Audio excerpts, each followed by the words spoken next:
మంచిది. మనందరం అలాగే దేవునికి స్తుతులు చెల్లిస్తూ ఉండగా పరిశుద్ధ గ్రంథంలో నుండి ఒక చిన్న వాక్య భాగాన్ని మనం చదువుకొని ముందుకు సాగుదాం. పరిశుద్ధ గ్రంథంలో నుండి మొదటి పేతురు పత్రిక 5వ అధ్యాయము 7వ వచనం. మొదటి పేతురు పత్రిక 5వ అధ్యాయము 7వ వచనం. ఆయన మిమ్మును గూర్చి చింతించుచున్నాడు గనుక మీ చింత యావత్తు ఆయన మీద వేయుడి. అలాగే హెబ్రీలకు రాసిన పత్రిక 2వ అధ్యాయము 3వ వచనం నుండి కొన్ని మాటలు చదువుకుందాం. హెబ్రీలకు రాసిన పత్రిక 2వ అధ్యాయము 3వ వచనం నుండి, ఇంత గొప్ప రక్షణను మనము నిర్లక్ష్యము చేసిన ఎడల ఎలాగూ తప్పించుకుందాము? అట్టి రక్షణ ప్రభువు బోధించుట చేత ఆరంభమై దేవుడు తన చిత్తానుసారముగా సూచక క్రియల చేతను మహత్కార్యముల చేతను నానా విధములైన అద్భుతముల చేతను వివిధములైన పరిశుద్ధాత్మ వరములను అనుగ్రహించుట చేతను వారితో కూడా సాక్ష్యమిచ్చుచుండగా వినిన వారి చేత మనకు దృఢపరచబడిను. చాలని చిన్న ప్రార్థన. మహాపరిశుద్ధుడా, మహోన్నతుడా, జీవము కలిగిన యేసయ్య, మీ పరిశుద్ధమైన ప్రశస్తమైన నామానికి ఈ ఉదయకాల సమయంలో మీకెంతగానో స్తుతులు స్తోత్రములు చెల్లిస్తున్నా ప్రభువా. కాలములను సమయములను అన్నీ కూడా మీ స్వాధీనంలో ఉంచుకొని మా జీవితాల్లో మీరు జరిగిస్తున్న గొప్ప కార్యములను బట్టి స్తోత్రములు ప్రభువా. ఇప్పటి వరకు మేము పాడిన పాటల ద్వారా మహిమ పొందారు. ఇప్పుడు చదవబడిన వాక్యాన్ని ఉద్దేశించి ఏ హృదయానికి ఏ వాక్యం అవసరమో అది నీవే మాతో మాట్లాడమని, ఆ మాటల ద్వారా ప్రభువా మా జీవితాలను సరిచేసుకునే కృపను మాకు దయచేయమని, మేమెక్కడైతే తప్పిపోతున్నామో దాన్ని ప్రభువా మేమే పరిశీలించుకొని మాకు మేమే విమర్శ చేసుకొని తండ్రి సరిచేసుకునే కృపను మా అందరికీ దయచేయమని, కొద్ది నిమిషాలు మా అందరినీ మీ యొక్క ఆత్మవశంలోనికి తీసుకొని మాతో సూటిగా తేటగా మీరే మాట్లాడమని మా ప్రభువైన యేసుక్రీస్తువును ఎంతో శ్రేష్టమైన మీ నామములో ప్రార్థించి అడుగుచున్నాము తండ్రి, ఆమేన్. దయచేసి అందరూ కూర్చోండి.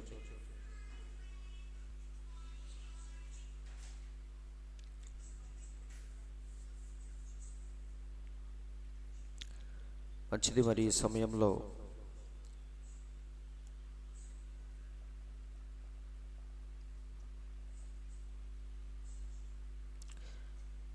మంచిది చదవబడిన లేఖన భాగాన్ని ఉద్దేశించి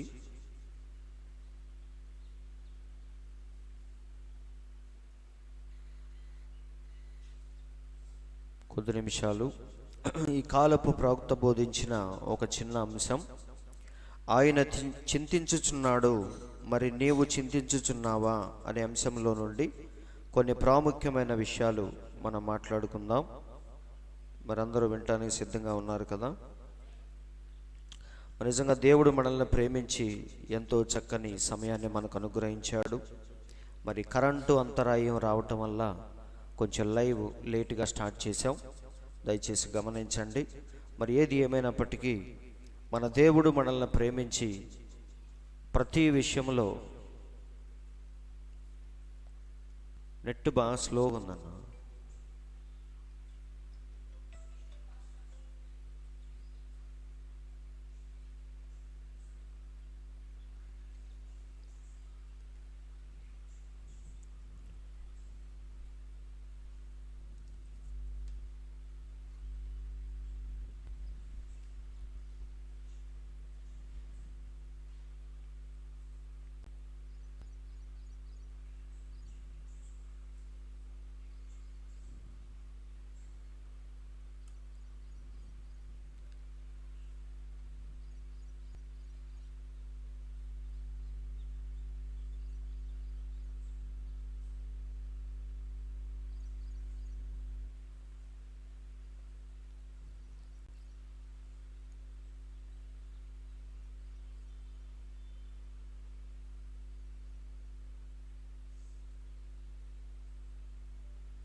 మంచిది. మరి దేవుని యొక్క మహాకృపను బట్టి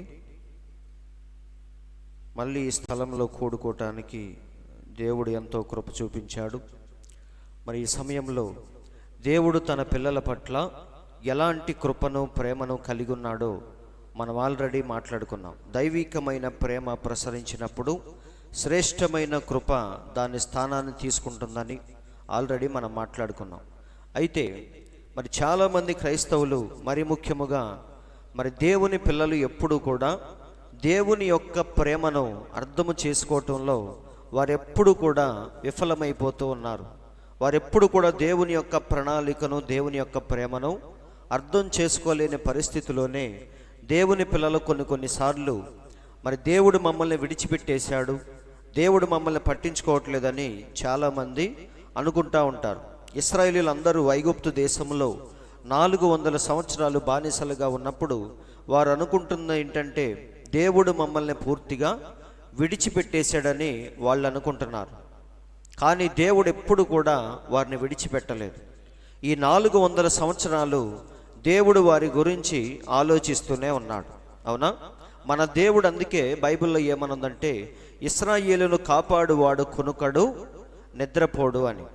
ఈ 400 సంవత్సరాలు వారు బానిసలుగా ఉన్నప్పటికీ మన దేవుడు మాత్రం వారి గురించి ప్రతిరోజు ఆలోచిస్తూనే ఉన్నాడు. అందుకే 400 సంవత్సరాలు పూర్తయిపోగానే దేవుడు వారి కోసం ఒక గొప్ప నాయకుడిని పుట్టించాడు. అవునా? కాబట్టి అందుకే యేసయ్య భూమి మీద ఉన్నప్పుడు ఒక చిన్న కథ చెప్పాడు.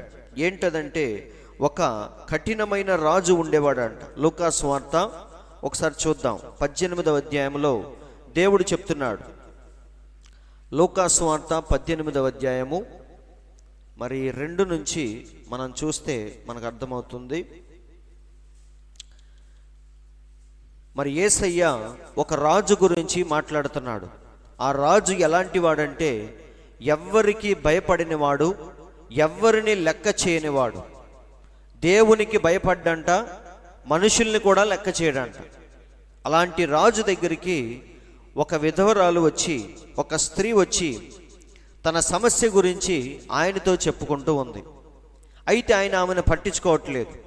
కానీ ఆమె మాత్రం పట్టుదలగా ఆ రాజును ప్రతిసారి వచ్చి ఆయన వేధిస్తూ ఉంది. దాని గురించి చెప్తున్నాడు చూడండి. దేవునికి భయపడకయు మనుష్యులను లక్ష్య పెట్టకయు ఉండు ఒక న్యాయాధిపతి ఒక పట్టణములో ఉండెను. ఆ పట్టణములో ఒక విధవరాలు కూడా ఉండెను. అయితే ఆమె అతని యొద్దకు తరచుగా వచ్చి తన ప్రతివాదికిని నాకును న్యాయము తీర్చమని అడుగుచూ వచ్చెను. కానీ అతడు కొంతకాలము ఒప్పకపోయెను. అవునా? ఈ స్త్రీ ఏం చేస్తుందంటే ప్రతిసారి రాజు దగ్గరికి వచ్చి తన సమస్య గురించి చెప్పుకుంటా ఉంది. అయితే రాజుగారు మాత్రం ఇప్పుడు కాదులే, తర్వాత చూద్దాం పా అని చెప్పేసి ఆమెని ఎంతసేపు అవాయిడ్ చేయటానికి చూస్తూ ఉన్నాడు. అయినా సరే ఆ స్త్రీ మాత్రం పట్టు వదలకుండా ఆయన వెంబడిస్తూ ఉంది. ఇప్పుడు కాదులే, ఒక నెల ఆగిరా అంటే సరిగ్గా నెలాగి వెళ్తుంది. ఇప్పుడు కాదులే, ఒక సంవత్సరం ఆగిరా అంటే మళ్ళీ సంవత్సరానికి రాజు దగ్గరికి వస్తుంది. ఇక ఆయన చూసి చూసి ఏమనుకున్నాడంటే చూడండి, అతడు కొంతకాలము ఒప్పకపోయెను. తరువాత అతడు వస్తుందిగా, సరిపోద్ది. తరువాత అతడు నేను దేవునికిని భయపడకయు మనుష్యులను లక్ష్య పెట్టకయు ఉండినను ఈ విధవరాలు నన్ను తొందర పెట్టుచున్నది. ఆయన ఏమనుకున్నాడు? అరే, నేను దేవునికి భయపడను, మనుషుల్ని కూడా పట్టించుకోను, కానీ ఈ స్త్రీ మాత్రం నన్ను వేధించుకు తింటుంది. కాబట్టి అర్జెంటుగా మీరేం చేయాలంటే ఆమె సమస్య ఏమిటో ఈరోజు తేల్చేయాలి అనుకున్నాడు. మనకున్న పనులన్నీ అవసరమైతే పక్కన పెడదాం, కానీ ఈ స్త్రీని మాత్రం ఇవాళ ఎలాగైనా సరే వదిలించుకోవాలి అనుకున్నాడు. అదే చెప్తున్నాడు, ఈ విధవరాలు నన్ను తొందర పెట్టుచున్నది గనుక ఆమె మాటి మాటికి వచ్చి గోజాడకుండునట్లు ఆమెకు న్యాయము తీర్తునని తనలో తాను అనుకొనెను. అందరూ ఆలకిస్తున్నారా? కాబట్టి కథ దేవుడు ఎందుకు స్పెషల్గా చెప్పాడంటే, మరి అంత కఠినమైన రాజే ఒక స్త్రీ వచ్చి ఆయన్ని బతిమలాడుతూ ఉన్నప్పుడు ఆమె గోల భరించలేక ఆమెకు న్యాయము చేసిన రాజు మరి దేవుని పిల్లలమైన మనము దేవునికి మొర్రపెట్టినప్పుడు మనకు న్యాయము తీర్చడా అని దేవుడు అడుగుతున్నాడు. తర్వాత చూద్దాం, తర్వాత వచ్చిన మరియు ప్రభువిట్లనెను, అన్యాయస్థుడైన న్యాయాధిపతి చెప్పిన మాట వినుడి. దేవుడు తాను ఏర్పరచుకున్న వారు దివారాత్రులు తన్ను గూర్చి మొర్రపెట్టుకొనుచుండగా వారికి న్యాయము తీర్చడా? దేవుడే ప్రశ్నిస్తున్నాడు. ఏమని? ఒక కఠినమైన రాజు మాటి మాటికి వెంటబడుతున్న ఆమె బాధ ఆలకించినప్పుడు, మరి దివారాత్రులు మనం దేవుణ్ణి అడుగుతూ ఉన్నప్పుడు మన సమస్యల గురించి దేవుడు పట్టించుకోడా అని దేవుడే ఒక ప్రశ్న వేశాడు. అవునా? కింద చదివితే మీకు అర్థమైద్ది. ఆయన వారికి త్వరగా న్యాయము తీర్చును. అవునా? ఇంకా రాజుగారు అన్న ఇప్పుడు కాదులే తర్వాత చూద్దాం అన్నాడు. కానీ మన దేవుడు మాత్రం తన పిల్లల విషయంలో లేట్ చేసే దేవుడు కాదు. ఆయన వారికి త్వరగా న్యాయము తీర్చునని మన దేవుడు ఈ చిన్న కథ చెప్పాడు. కాబట్టి సహోదరులారా, దేవుని యొక్క ప్రేమ అనేది ఎలాంటిదంటే, నేను ఆల్రెడీ చెప్పాను మీకు, ప్రతి చిన్న దాని గురించి పట్టించుకునేదే దేవుని యొక్క ప్రేమ. అవునా? అయితే మన బాధలు మనుషులు పట్టించుకోకపోవచ్చు, ఇరుగు పొరుగు వారు పట్టించుకోకపోవచ్చు, కానీ దేవుడు మాత్రం ప్రతి చిన్న దాని గురించి శ్రద్ధ కలిగి ఆలోచించే దేవుడే మన దేవుడు. అందరూ ఆలకిస్తున్నారు కదా? కాబట్టి సహోదరులారా, మన దేవునికి ప్రతిదీ కూడా, అందుకే ఆయన ఏమన్నాడు? చూడుము, నా అరచేతిలో నిన్ను చెక్కి ఉన్నాను అని చెప్పాడు. అవునా? సో మనం ప్రార్థన చేసినా చేయకపోయినా దేవుడు మన సమస్యల గురించి ఆయన ఎప్పుడు ఆలోచిస్తూ ఉంటాడు. ఇంకా చెప్పాలంటే తన పిల్లల గురించి ఒక చింత కలిగిన దేవుడు మన గొప్ప దేవుడు. చింత అంటే ఏంటి? నీ బాధను తన బాధలాగా ఆలోచించే దేవుడు మన గొప్ప దేవుడు. అలాంటి మనుషులను, అలాంటి ప్రేమను ఈ భూమి మీద మనం ఎక్కడా కూడా చూడలేము. అందరూ ఆలకిస్తున్నారండి. మన ప్రవక్త ఒక చిన్న విషయం ఒక ఆమె గురించి చెప్పాడు. మన ప్రవక్తను మరి కలవాలంటే ఆ రోజుల్లో చాలా కష్టమయ్యేది. ఎందుకంటే కొన్ని వేల మంది ఆయన కూడికలో చాలామంది ప్రయత్నిస్తూ ఉంటారు ప్రార్థన చేయించుకోవటం కోసం. ఎక్కడికి వెళ్ళినా సరే కొన్ని వేల మంది సమకూర్చబడతా ఉంటారు. మరి అలాంటి మీటింగ్లో ఆయనతో ప్రార్థన చేయించుకోవటం అంటే అదొక పెద్ద, చెప్పాలంటే ఒక సమస్యలాగా ఉండేది. అయితే ఒక యవ్వనస్తులు ఆయన్ని కలుసుకోవటం కోసం 9 సంవత్సరాల నుంచి ఎదురు చూస్తున్నారంట. అంటే మీరు ఆలోచించండి, ప్రతిసారి ఆయన మీటింగ్కి రావటం, మరి ప్రార్థన కార్డులు ఉన్నవారికే మన ప్రవక్త ప్రార్థన చేసేవాడు. ఎందుకంటే అందరికీ ప్రార్థన చేయించుకోవాలని ఉంటుంది, కానీ అందరికీ చేయలేడు. కాబట్టి మన ప్రవక్త ఏం చేస్తాడంటే కొంతమందికి కార్డులు ఇస్తాడు. ఆ కార్డులు ఎవరి దగ్గర అయితే ఉన్నాయో వారికి మాత్రమే ఆయన ప్రార్థన చేస్తూ ఉంటాడు. కాబట్టి ఈ యవ్వనస్తులు ప్రవక్తను కలుసుకోవటం కోసం 9 సంవత్సరాల నుంచి పాపం ఎదురు చూస్తూ ఉంటారు. వారికి ఎక్కడా కూడా ప్రార్థనా కార్డు అనేది దొరకదు. ప్రవక్తను పట్టుకోవటం చాలా కష్టమైంది. అయితే వాళ్ళు, ఆ యవ్వనస్తురాలు చాలా బాధలో ఉంటుంది. ఆ బాధను ఎవరికీ చెప్పుకోలేదు. ప్రవక్తకు చెప్పి ప్రార్థన చేయించుకుందామంటే ఆ కార్డు ఏమో దొరకట్లేదు. ఇలా కొన్ని సంవత్సరాలు గడిచిపోతూ ఉంది. మరి ప్రవక్తకు కూడా ఆ విషయం తెలియదు. అవునా? కానీ ఆ చిన్న స్త్రీ గురించి దేవుడు చింత కలిగి ఉన్నాడని మన ప్రవక్త చెప్తున్నాడు. ఒకసారి అనుకోకుండా ఆయన రోడ్డు మీద బయలుదేరి వెళుతూ ఉన్నప్పుడు అటు వెళ్ళాల్సింది ఇటు వెళతాడు ఆయన. ఎందుకో తెలియదు. అలా వెళ్ళినప్పుడు వారిని కలుసుకుంటాడు. మీటింగ్లో కాదండి, విడిగా వారిని కలుసుకున్నప్పుడు ప్రవక్త చెప్తున్నాడు, చూడండి. ఆ తరువాత, మరి పుస్తకంలో నుంచి తీసిన ఫోటోలు ఇవి. ఆ తరువాత మరో యవ్వన జంట కనిపించారు. వారు నాకు తెలిసిన వారే. 9 సంవత్సరాల నుంచి నన్ను కలుసుకొన్న ప్రయత్నించుచు విఫలమైనట్లు తెలిపింది. ఆమె ఏమని చెప్పింది? అయ్యా, నిన్ను కలుసుకోవటం కోసం 9 సంవత్సరాల నుంచి మేము ఎదురు చూస్తున్నామని చెప్పింది. కనీసం ప్రార్థన కొరకు కార్డు పంపేటందుకు కూడా వీలు కుదరలేదని తెలిపింది. చాలా నిస్సహాయ స్థితిలో ఉన్నట్లు తెలిపింది. నాతో ఏదో మాట్లాడాలని పక్కకు పిలిచింది. భర్త సాతాను ద్వారా ఏదో బలహీనతకు లోనై చాలా ఇబ్బందిలో ఉన్నట్టు నాకు చెప్పింది. ఆమె బాధ ఎలాంటిది? ఎవ్వరూ తీర్చలేని భయంకరమైన సమస్యలో ఉందామె. అవునా? కాబట్టి ఆమె అంటుంది, ఎప్పుడైతే తన భర్త గురించి, ఆమె గురించి, కుటుంబ సమస్యల గురించి మన ప్రవక్తతో చెప్పిందో, కొద్ది క్షణాల్లో నాకు ఒక దర్శనం దేవుడు చూపించాడు. ప్రవక్త అంటున్నాడు, ఎప్పుడైతే ఆమె అలాంటి దుఃఖములో ఉందో వెంటనే దేవుడు ఆయనకి దర్శనం చూపించాడు.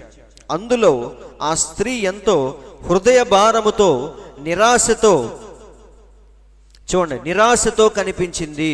దేవుడు చూపించిన దర్శనములో ఈ స్త్రీ ఎంతగానో వేదనలో ఉన్నట్టు దేవుడు చూపించాడు. 9 సంవత్సరాలు నాకై ప్రయత్నించి, ఇక్కడ చూడండి, 9 సంవత్సరాలు నాకై ప్రయత్నించి ఇక ముగింపుకు వచ్చిన ఆమె గూర్చి దేవుడు నాకు పూర్తిగా బయలుపరిచాడు. నా ద్వారా దేవుడు కావలసిన సహాయం అందించాడు. ఎవ్వరూ ఆమెను గూర్చి శ్రద్ధ వహించుట లేదు, కానీ దేవుడు శ్రద్ధ వహించాడు. అందరికి అర్థమైందా? ఇప్పుడు ఈ స్త్రీ మన ప్రవక్తను కలుసుకోవటం కోసం 9 సంవత్సరాల నుంచి ఎదురు చూస్తా ఉంది. ఎక్కడ అవకాశం దొరకట్లేదు. ఆమె బాధలు ఎవరితో చెప్పుకోవాలో అర్థం కావట్లేదు. ఇది ఎలా ఉందంటే, రక్తస్రావము కలిగిన స్త్రీ 12 సంవత్సరాల నుంచి స్వస్థత కోసం ఎదురు చూసినట్టుగా ఈ సమస్య ఉంది. ఎవరికి చెప్పుకోలేదు. కొన్ని బాధలు ఎవరికి చెప్పుకోలేమండి, దేవునికి తప్ప. అలాగే ఈ స్త్రీ ప్రవక్తతో చెప్పి ప్రార్థన చేయించుకుందామని 9 ఏళ్ళ నుంచి ఎదురు చూస్తూ ఉంది. అయితే దేవుడు ఆమె గురించి శ్రద్ధ వహించాడని మన ప్రవక్త చెప్తున్నాడు. లోకములో మన గురించి ఎవ్వడు పట్టించుకోకపోయినా సరే, దేవుడు మాత్రం ప్రతి ఒక్కరి గురించి ఒక చింత కలిగి ఉంటాడు.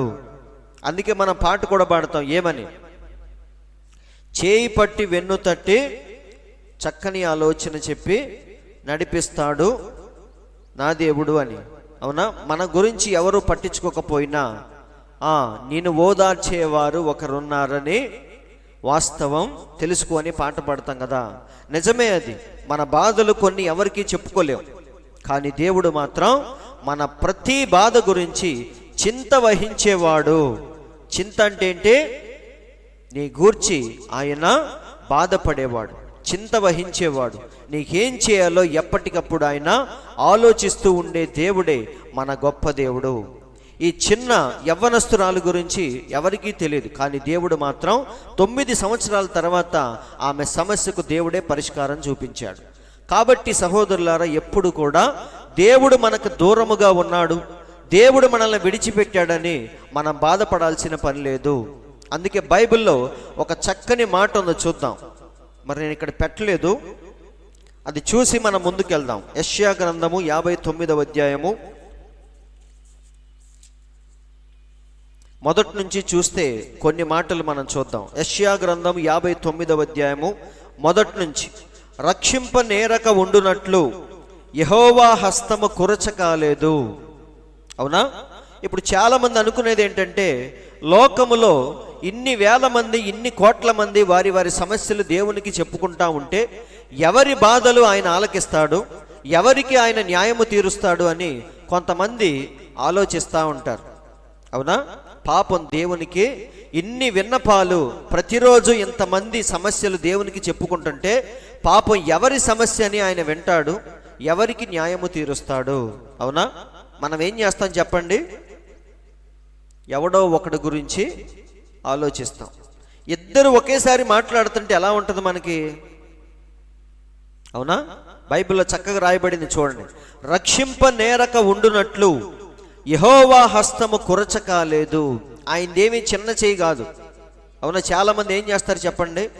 ఇష్టం వచ్చినట్టు పనులు చెప్తున్నావు అనుకో, ఒరే నాకుంది 2 చేతులు, ఇష్టం వచ్చినట్టు నువ్వు చెప్పావనుకో, నేను అసలు ఏది చేయను అంటారు. అవునా కాదా? ఇళ్లల్లో ఎక్కువగా స్త్రీలకు ఎక్కువ పనులు చెప్తా ఉంటారు. అది తీసుకురా అని చెప్తారు, వెళ్ళేలోపు ఇంకో పని చెప్తారు, అది చేసేలోపు ఇంకో పని చెప్తారు. అప్పుడు వాళ్ళు విసుక్కొని ఏమంటారు? బాబు నాకున్నది 2 చేతులు, ఇష్టం వచ్చినట్టు నాకు చెప్పొద్దు అంటారు. అలాగే రక్షింప నేరక ఉండునట్లు మన దేవుని హస్తము కురచ కాలేదు. ఆయనదేమి చిన్న చేయి కాదు, కొంతమందినే పట్టుకుంటాడు అనే దానికి. తర్వాత విననేరక ఉండునట్లు ఆయన చెవులు మందము కాలేదు. ఇద్దరు ఒకేసారి చెప్తున్నప్పుడు మనం ఏం చేస్తాం? అరే నువ్వు సైలెంట్గా ఉండు, నువ్వు మాట్లాడంట. అవునా? ఇది అయిపోయిన తర్వాత నువ్వు చెప్పే మాటలు నేను వింటాను అంట. రెండు ఒకేసారి మనం వినలేము, ఇద్దరికి ఒకేసారి న్యాయం మనం చేయలేము. అవునా కాదా? అదే అంటున్నాడు, విననేరక ఉండునట్లు ఆయన చెవులేమీ మందం కాదు, రక్షింప నేరక ఉండునట్లు ఆయన చేతులేమీ కురచ కాదు. అయితే సమస్య ఎక్కడుందో చెప్తున్నాడు చూడండి. మీ దోషములు మీకును మీ దేవునికి అడ్డముగా వచ్చెను. సో దేవునికి మనుషులకి మధ్య ఒకే ఒక్క అడ్డుగోడ ఏంటంటే మనం చేసే పాపములు, దోషములే దేవునికి మనకి మధ్య ఉన్న అడ్డుగోడలు.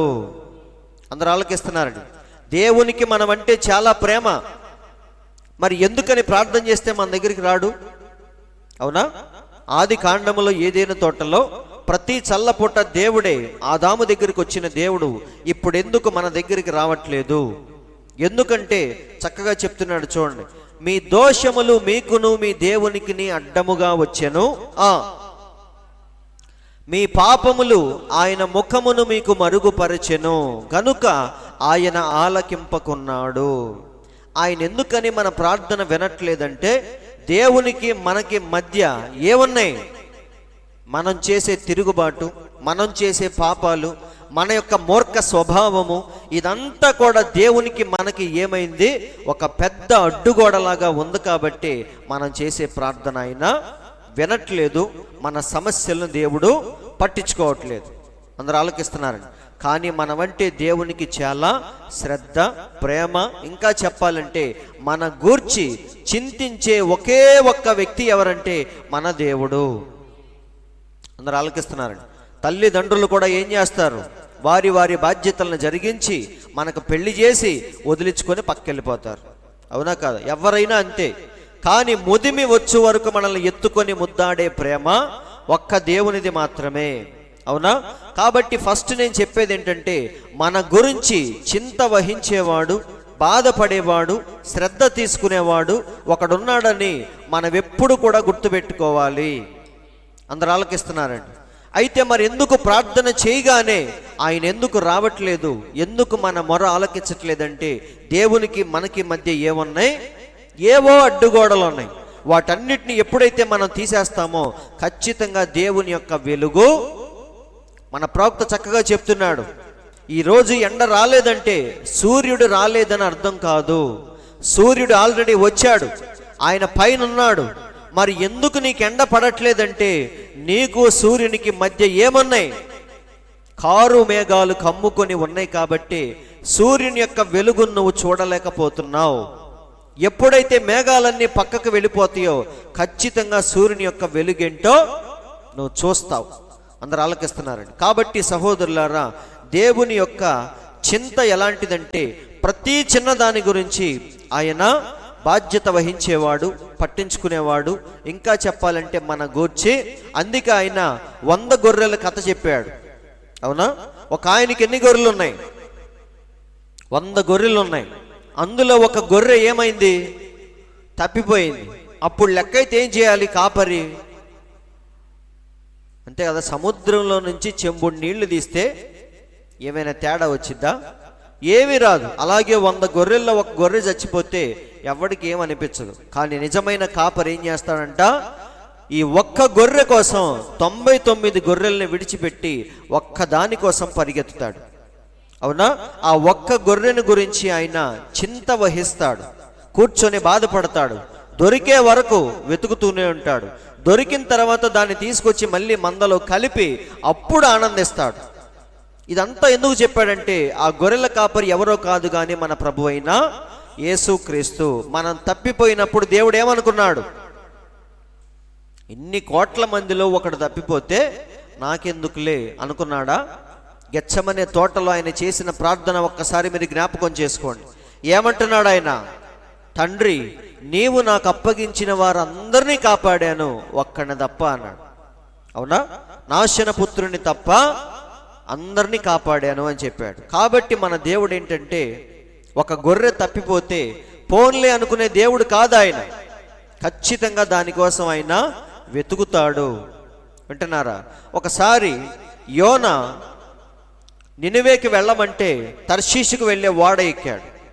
అప్పుడు దేవుడు ఏమనుకున్నాడు? చిచి పోతే పోయేళ్లే, ఇంకొక ప్రవక్తను పట్టుకుందాం అనుకున్నాడా? లేదండి. మరి యోన కోసం మన దేవుడు మొత్తం సముద్రాన్నే అల్లకల్లోలం చేశాడు ఆయన. అవునా? ఆ ఓడలో ఉన్న వారందరూ ఏమన్నారు? అరే, మనందరం చనిపోకుండా ఉండాలంటే యోనాని మనం ఏం చేయాలి? ఎత్తి సముద్రంలో పడేయాల్సిందే. కాబట్టి ఆ కథ చాలా ఇంట్రెస్టింగ్గా ఉంటుంది. సో మన దేవుడు తన పిల్లల గురించి ఎప్పుడు శ్రద్ధ వహించేవాడు, చింత కలిగి ఆలోచించేవాడు. అందుకే ఒకసారి ఇక్కడ చూడండి, హన్నా ఏం చేస్తుంది?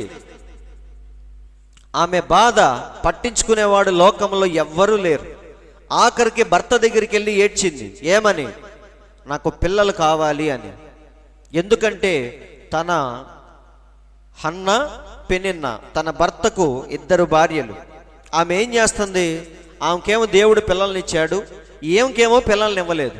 అందుకని ఏం చేస్తుంది? ఈమె లోకంలో అందరికీ తన బాధ చెప్పుకుంటుంది. ఆఖరికి భర్తకు కూడా చెప్పుకుంది. కానీ భర్త ఏం చేశాడు? అక్కడికి ఓదార్చే మాటలు చెప్పాడు. 10 మంది పిల్లల కంటే నేను నీకు ఎక్కువ కాదా అని చెప్పేసి కాసేపు ఓదార్చాడు. కానీ ఆమెకు సరైన ఓదార్పు దొరకలేదు. అప్పుడు పరిగెత్తుకుంటే ఎక్కడికి వచ్చింది ఆమె? చెప్పండి. పరిగెత్తుకుంటూ దేవుని దగ్గరికి వచ్చింది. మనం ఎప్పుడైనా నేర్చుకోవాల్సింది అదేనండి. నీకేం చేయాలో తెలియని పరిస్థితుల్లో నువ్వు ఎక్కడికి రావాలి? దేవుని దగ్గరికి రావాలి. చర్చి దగ్గరగా ఉంటే చర్చికి రా. చర్చి లేకపోతే ఇంటిలోనే కుటుంబ బలిపీఠము దగ్గర నువ్వు మోకరించి నువ్వు దేవునికి చెప్పుకోవాలి.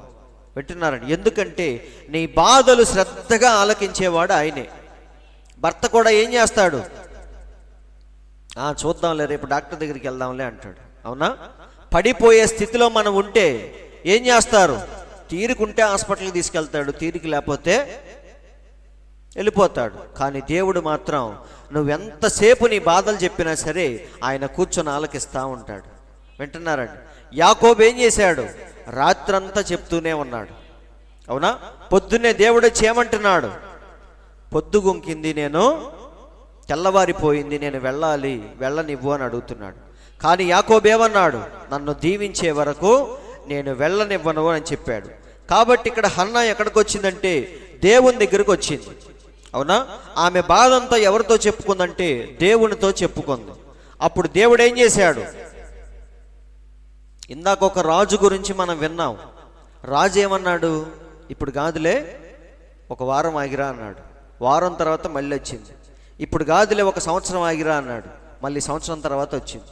కానీ ఇక్కడ హన్నా వచ్చి ఎప్పుడైతే ఏడ్చిందో దేవుడు వెంటనే ఆమె మొర ఆలకించాడు. ఆమె గూర్చి దేవుడు చింతించాడు. చింతించడం అంటే ఏంటి? నీ బాధ ఎలాంటిదో సరిగ్గా అర్థం చేసుకునేది ఆయనే. అవునా? నువ్వు ఏడుస్తావు, కానీ నువ్వు ఎలాంటి నొప్పి కలిగి ఉన్నావో ఎవరికీ తెలీదు. నాదేముంది, నాకు చెప్పుకుంటే అయ్యో పాపం అంటా నేను. కానీ నువ్వు పడే బాధను నీలాగే అనుభవించేవాడు, ఫీల్ అయ్యేవాడు మన ప్రభువైన యేసుక్రీస్తు మాత్రమే. అందుకే బైబిల్లో చక్కని మాట ఉంది. ఏమనంటే మనందరి బాధల్ని బాగా ఎరిగిన వాడు ప్రభువైన యేసుక్రీస్తు. ఎందుకంటే భూమి మీదకి వచ్చి ప్రతి దాని గురించి ఆయన నీ వలే నా వలే శోధించబడ్డాడని పౌలు చెప్తున్నాడు. ఒకసారి చూద్దాం.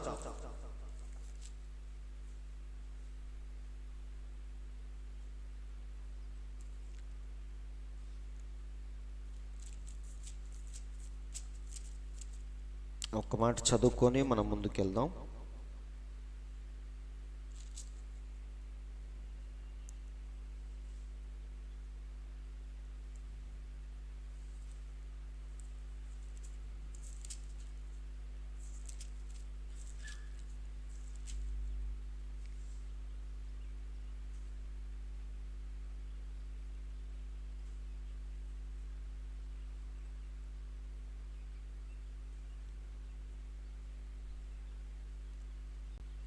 మొదటి కొరింథీయులకు రాసిన పత్రిక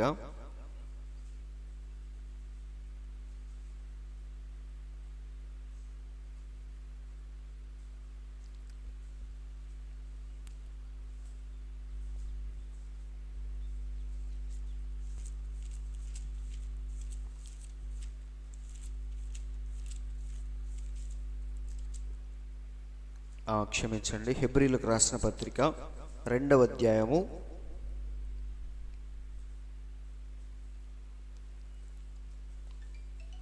18వ వచనం. హెబ్రీలకు రాసిన పత్రిక 2వ అధ్యాయము 18వ వచనం. ఇది యేసయ్య గురించి చెప్తున్న మాట. తాను శోధించబడి శ్రమ పొందెను గనుక శోధింపబడు వారికి సహాయము చేయగలవాడై ఉన్నాడు. అందరికి అర్థమైందా? మన దేవుడు భూమి మీదకి వచ్చి మనందరూ ఏమేమైతే అనుభవిస్తామో అవన్నీ మన దేవుడు అనుభవించాడు. కాబట్టి నీకు నాకు ఆయన సహాయము చేయగలవాడై ఉన్నాడు. కాబట్టి మనం ఎవరితో చెప్పుకోవాలి? దేవునికి మాత్రమే మనం చెప్పుకోవాలి. కాబట్టి హన్నా ఎవరికి చెప్పుకుంది? దేవునికి చెప్పుకుంది. కాబట్టి దేవుడు ఏం చేశాడంటే ఆమె అడిగిన దానికంటే డబల్ ఇచ్చాడు. ఆమె అడిగింది ఏంటి చెప్పండి? మగపిల్లోని అడిగింది. కానీ దేవుడు ఆమెకి గొప్ప ప్రవక్తనే పుట్టించాడు. అలాగే ఒకసారి మనం చూస్తే కయ్యను అసూయతో హేబెల్ని ఏం చేశాడు? చంపేశాడు. అవునా? ప్రపంచంలో వాళ్ళిద్దరు తప్ప ఎవరూ లేరు. ఆదాము, ఇక వాళ్ళు తప్ప, ఆ కుటుంబం తప్ప లోకములో ఎవ్వరూ లేరు. అవునా? అయితే ఈ చనిపోయిన హేబెలు గురించి ఎవరు చింత వహించారు? దేవుడు చింతించాడు. అందుకే మన దేవుడు వచ్చి కయ్యను అడుగుతున్నాడు, ఏమని? నీ తమ్ముడైన హేబెలు ఎక్కడా అని. అప్పుడు కయ్యను ఏమన్నాడు? ఎవడికి తెలుసు? ఇదేనా సమాధానం? వింటున్నారండి? కాబట్టి సహోదరులారా, నేను చెప్పేది ఏంటంటే ప్రతి చోట దేవుడు తన పిల్లల గురించి ఎంతో శ్రద్ధ వహిస్తాడు. ఇంకా చెప్పాలంటే ఆయన చింతిస్తూ ఉంటాడు. అవునా? దానికి నిదర్శనమే, రుజువే ఇక్కడ దేవుడు వచ్చి కయ్యన్ని ప్రశ్నించాడు, నీ తమ్ముడైన హేబెలు ఎక్కడా అని. ఎవ్వడు అడగడు అనుకున్నాడు ఆయన. ప్రపంచంలో ఎవరు లేరు. కానీ దేవుడు మాత్రం జరిగే ప్రతి దానికే స్పందించే దేవుడు మన దేవుడు మాత్రమే. కాబట్టి సహోదరులారా, జరిగే ప్రతి దాని వెనకాల దేవుని యొక్క హస్తం ఉందని మనం ఎప్పుడూ మర్చిపోకూడదు. అందుకే ఒకసారి దేవుడు నోవాహుతో ఏమని చెప్పాడంటే ఒకసారి చూద్దాం. ఆదికాండము 6వ అధ్యాయము 7వ వచనం నుండి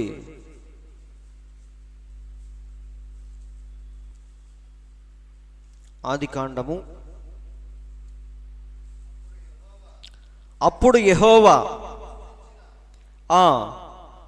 మరి ఫస్ట్ నుండి యాక్చువల్గా మనం చూస్తే బాగా అర్థమైంది. కానీ మనందరికీ తెలుసు, నరులు భూమి మీద విస్తరింపనారంభించిన తర్వాత కుమార్తెలు వారికి పుట్టినప్పుడు దేవుని కుమారులు నరుల కుమార్తెలతో పెళ్లి చేసుకున్నప్పుడు దేవుడు ఏమంటున్నాడు? నా ఆత్మ నరులతో ఎల్లప్పుడూ వాదించదు అని చెప్పుకుంటూ 7వ వచనంలోనికి మనం వద్దాం. అప్పుడు యెహోవా, నేను సృజించిన నరులతో కూడా జంతువులను, పురుగులను, ఆకాశ పక్షులను భూమి మీద ఉండకుండా తుడిచివేయుదును. ఏలయనగా నేను వారిని సృజించినందుకు సంతాపము నొంది ఉన్నాను. దేవుడు ఇక్కడ ఒక గొప్ప నిర్ణయాన్ని తీసుకున్నాడు. ఏంటది? ఒక్కసారి భూమి మీద ఉన్న మనుషుల్ని, జంతువుల్ని అన్నిటినీ కూడా తుడిచివేసి మళ్ళీ ఫస్ట్ నుండి సృష్టిని ఆరంభిద్దాం అన్నట్టుగా దేవుడు అన్నిటినీ తుడిచేద్దాం అనుకున్నాడు. అయితే ఆ సమయంలో దేవుడు ఒకరి గురించి చింత వహించాడు.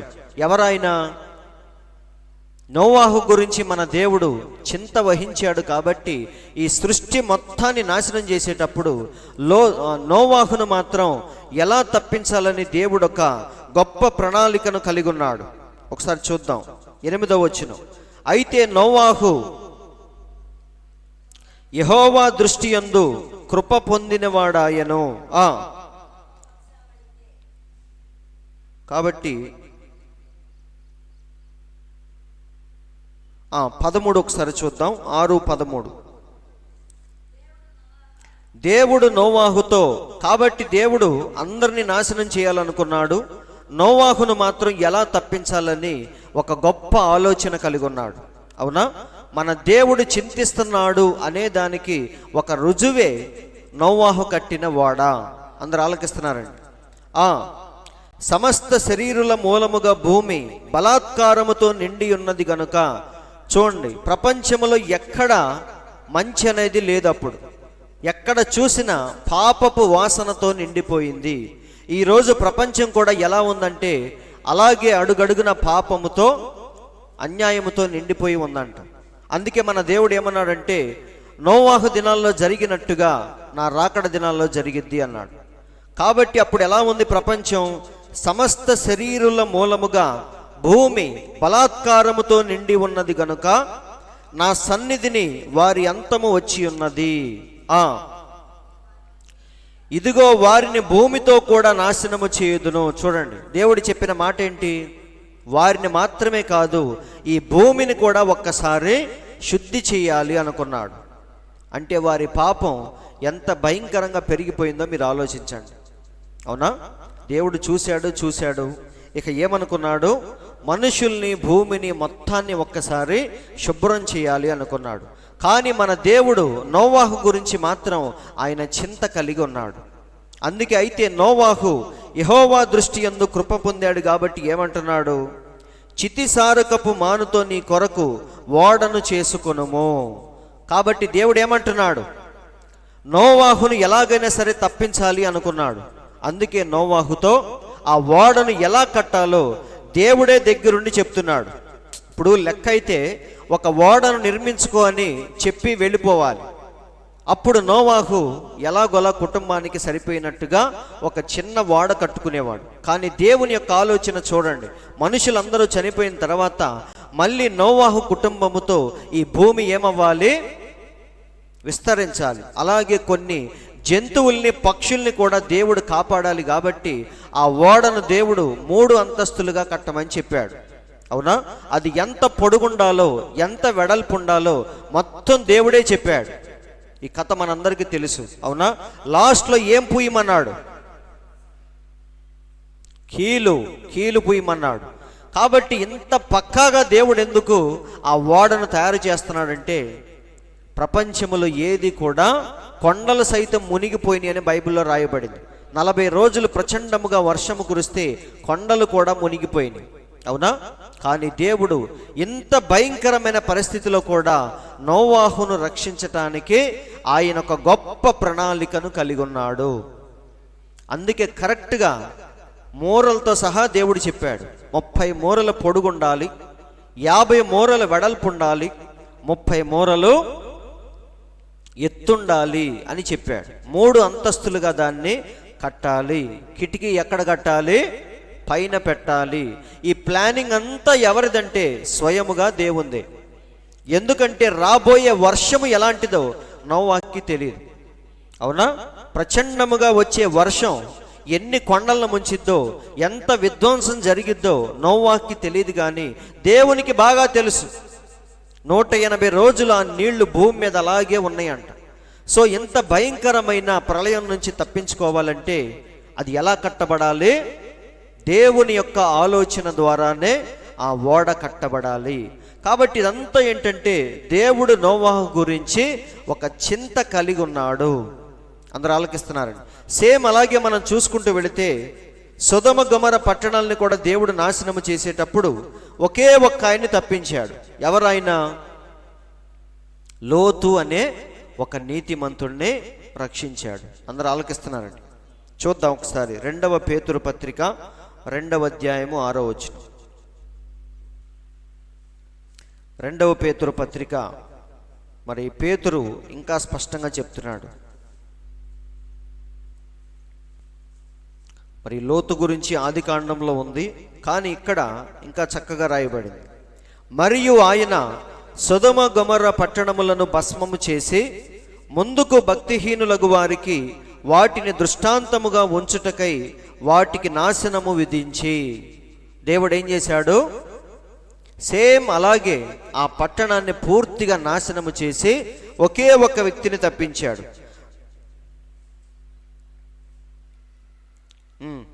దుర్మార్గుల కామ వికారయుక్తమైన నడవడి చేత బహు బాధపడిన నీతిమంతుడగు లోతును తప్పించెను.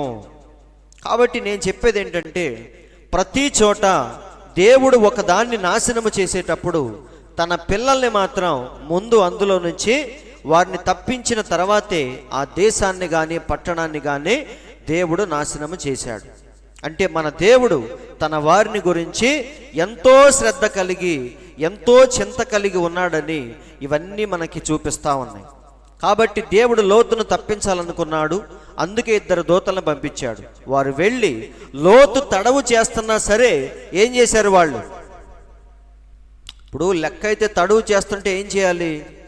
సరే మీ చావు మీరు చావండి అని వెళ్ళిపోవాలి.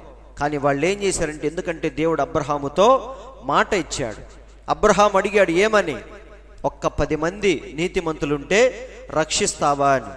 కాబట్టి దేవుడు అబ్రహాం కోసం ఏం చేశాడంటే, లోతు తడవు చేస్తున్నా సరే వారందరిని బయటికి లాగి ఆ పట్టణాన్ని పూర్తిగా నాశనం చేశాడు. అందరు ఆలకిస్తున్నారండి.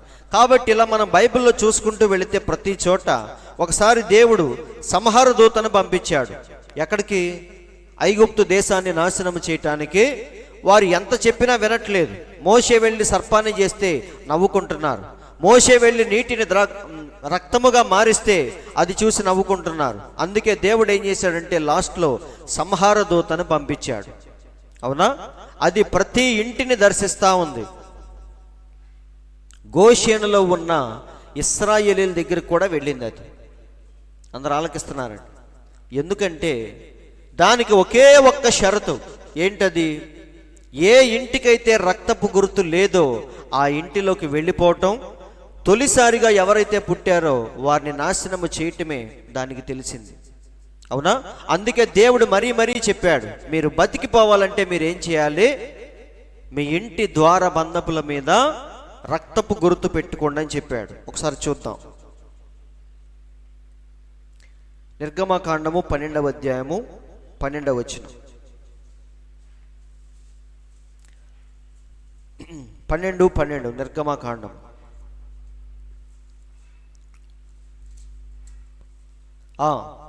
ఆ రాత్రి నేను ఐగుప్తు దేశమందు సంచరించి ఐగుప్తు దేశమందలి మనుషుల్లోనే గాని జంతువుల్లోనే గాని తొలి సంతతి అంతయు హతము చేసి ఐగుప్తు దేవతలకందరికీ తీర్పు తీర్చెదను. ఇది దేవుడు పంపించిన 10 రకాల తెగుల్లో చిట్ట చివరిది. అవునా? ఫరో యొక్క హృదయాన్ని కఠినపరుస్తుంది దేవుడే. దేవుని యొక్క బాహుబలాన్ని చూపిస్తుంది కూడా దేవుడే. కాబట్టి ఫైనల్గా వారి దేవతలందరికీ తీర్పు తీర్చాలని దేవుడు డిసైడ్ అయిపోయాడు. ఆ తీర్పు తీర్చెదను, నేను యెహోవాను. మీరున్న ఇండ్ల మీద ఆ రక్తము మీకు గుర్తుగా ఉండును. అందరూ ఆలకిస్తున్నారండి. కాబట్టి సహోదరులారా, దేవుని యొక్క ప్రేమ, దేవుని యొక్క శ్రద్ధ, ఆయన చింత ఒక్కసారి మీరు ఆలోచించండి.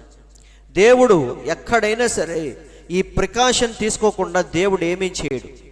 ఈ జాగ్రత్తను దేవుడు తీసుకోకుండా ఎప్పుడు ఎక్కడ ఏది చేయడు.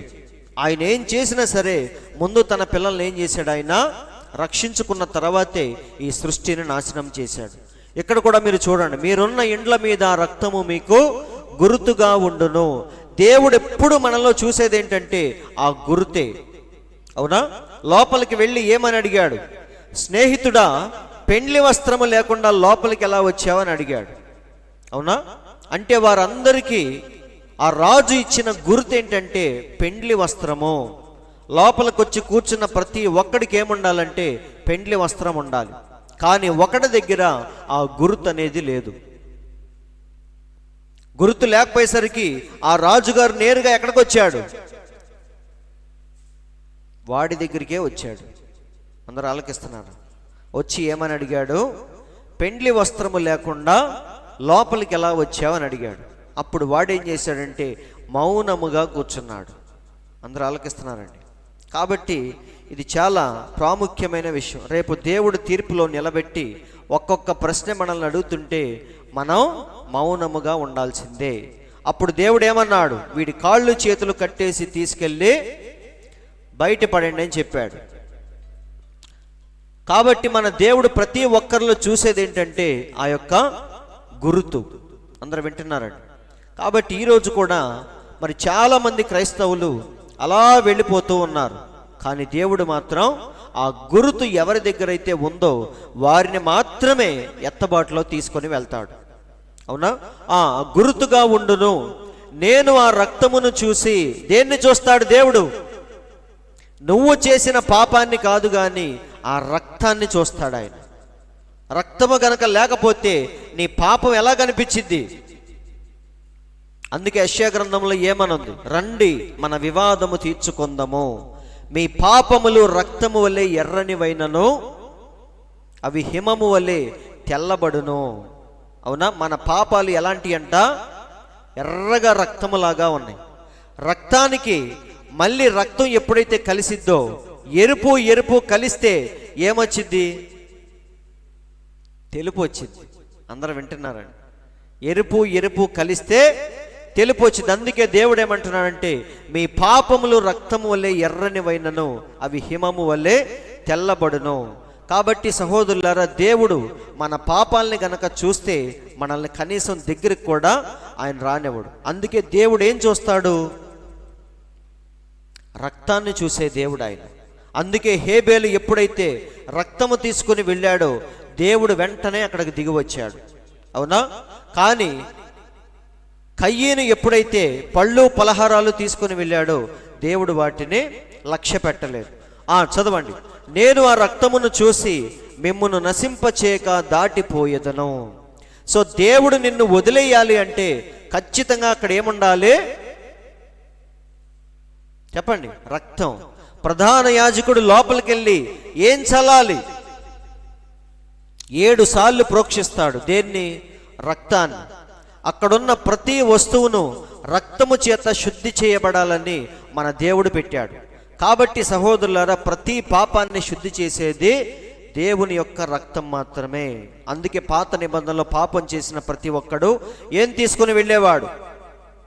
రక్తము తీసుకుని వెళ్ళేవాడు. అందుకే దేవుడు అంటున్నాడు, నేను ఆ రక్తమును చూసి మిమ్మును నశింపచేయక దాటిపోయేదను. నేను ఐగుప్తు దేశమును పాడు చేయుచుండగా మిమ్మును సంహరించుటకు తెగులు మీ మీదికి రానే రాదు. ఎందుకు రాదు అంటే అక్కడ ఏముంది?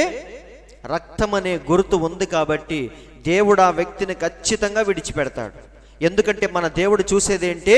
నీ పాపాన్ని కాదు కానీ రక్తాన్ని చూసే దేవుడు. అందరూ ఆలోకిస్తున్నారు?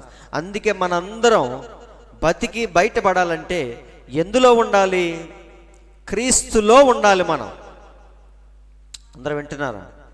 దేవుడు మానవ జాతికి ఇచ్చిన గొప్ప బహుమానం ఏంటంటే యేసుక్రీస్తే. అందుకే దేవుడు లోకమును ఎంతో ప్రేమించెను. అవునా? ఎవడో నశించిపోకుండా ఉండాలని దేవుడు యేసుక్రీస్తును పంపించాడు. ఇప్పుడు మనందరం ఆయనలో భాగమై ఉంటే తప్ప తీర్పు రోజున మనం తప్పించుకోలేము. ఎందుకంటే తీర్పు రోజున క్రీస్తులో ఎవరైతే ఉంటారో వారికి శిక్ష లేదని రోమీలకు రాసిన పత్రికలో పౌలు చక్కగా చెప్తున్నాడు. మరియు క్రీస్తు యేసునందున్న వారికి ఇప్పుడు ఏ శిక్షా విధియో లేదు. ఎందుకంటే దేవుడు చూసే దేన్ని? యేసు క్రీస్తు యొక్క రక్తములో నుంచి చూస్తే మన పాపాలు కనిపించవు. రక్తము లేకుండా గనక మనల్ని చూస్తే మాడి మసి అయిపోతాం మనం. ఎందుకంటే మన పాపాలు అంత దారుణమైన పాపాలు. కాబట్టి దేవుడు ఎవరిలో నుంచి చూస్తాడు? యేసు క్రీస్తు అనే రక్తంలో నుంచి ఎప్పుడైతే చూస్తాడో అప్పుడు మనం తెల్లగా కనిపిస్తాం. వింటున్నారండి? కాబట్టి అందుకే దేవుడు అంటున్నాడు, ఆ రక్తము మీకు గుర్తుగా ఉండును. నేను ఆ రక్తమును చూసి మిమ్మల్ని నశింపచేయక దాటిపోయేదను. నేను ఐగుప్తు దేశమును పాడు చేయుచుండగా మిమ్మును సంహరించుటకు తెగులు మీ మీదికి రాదు. వింటున్నారండి? కాబట్టి దేవుడు తన వారిని గురించి చింత శ్రద్ధ కలిగి ఉన్నాడా లేదా? ప్రతి చిన్నదాని గురించి శ్రద్ధ వహించేవాడు మన దేవుడు. అందరూ వింటున్నారండి? ఇక్కడ చూడండి, ఎరికో కోట గోడలన్నీ కూలిపోతున్నాయి. అవునా? యెహోషువ ముందే చెప్పాడు, దొరికినోడిని దొరికినట్టు చంపేయండి. 7 సార్లు ఎప్పుడైతే ఆ గోడ చుట్టూ తిరిగారో వాటంతట అవే ఏమైపోయినాయి? పగిలిపోతున్నాయి, కింద పడిపోతున్నాయి. అలాంటి సమయంలో దేవుడు ఒక వ్యక్తి గురించి చింత వహించాడు. ఎవరా వ్యక్తి? చెప్పండి. రాహాబ్ అనే వేశ్య గురించి దేవుడు చింత కలిగి ఉన్నాడా లేదా? ఆమె ఎక్కడ ఉంటుంది? ఎరికో కోట గోడ మీద ఇల్లు కట్టుకొని అక్కడ ఉంటుంది. వీళ్ళందరూ 7 సార్లు తిరగగానే గోడలు ఏమైపోతున్నాయి? పగిలిపోతున్నాయి. ఇలాంటి సమయంలో యెహోషువ ఏమన్నాడు? ఆ స్త్రీని మాత్రం మీరు రక్షించండి అన్నాడు. అంటే దేవుడు అన్ని లక్షల మందిలో రాహాబ్ అనే వేశ్య గురించి ఆయన ఎంతో శ్రద్ధ కలిగి ఉన్నాడు. ఆమె జీవితం చూస్తే ఎలాంటిది? ఎంతో దారుణమైన జీవితాన్ని గడిపింది ఆమె. కానీ దేవుడు ఆమె గురించి ఒక చింత కలిగి ఉన్నాడు. అందరూ ఆలకిస్తున్నారండి.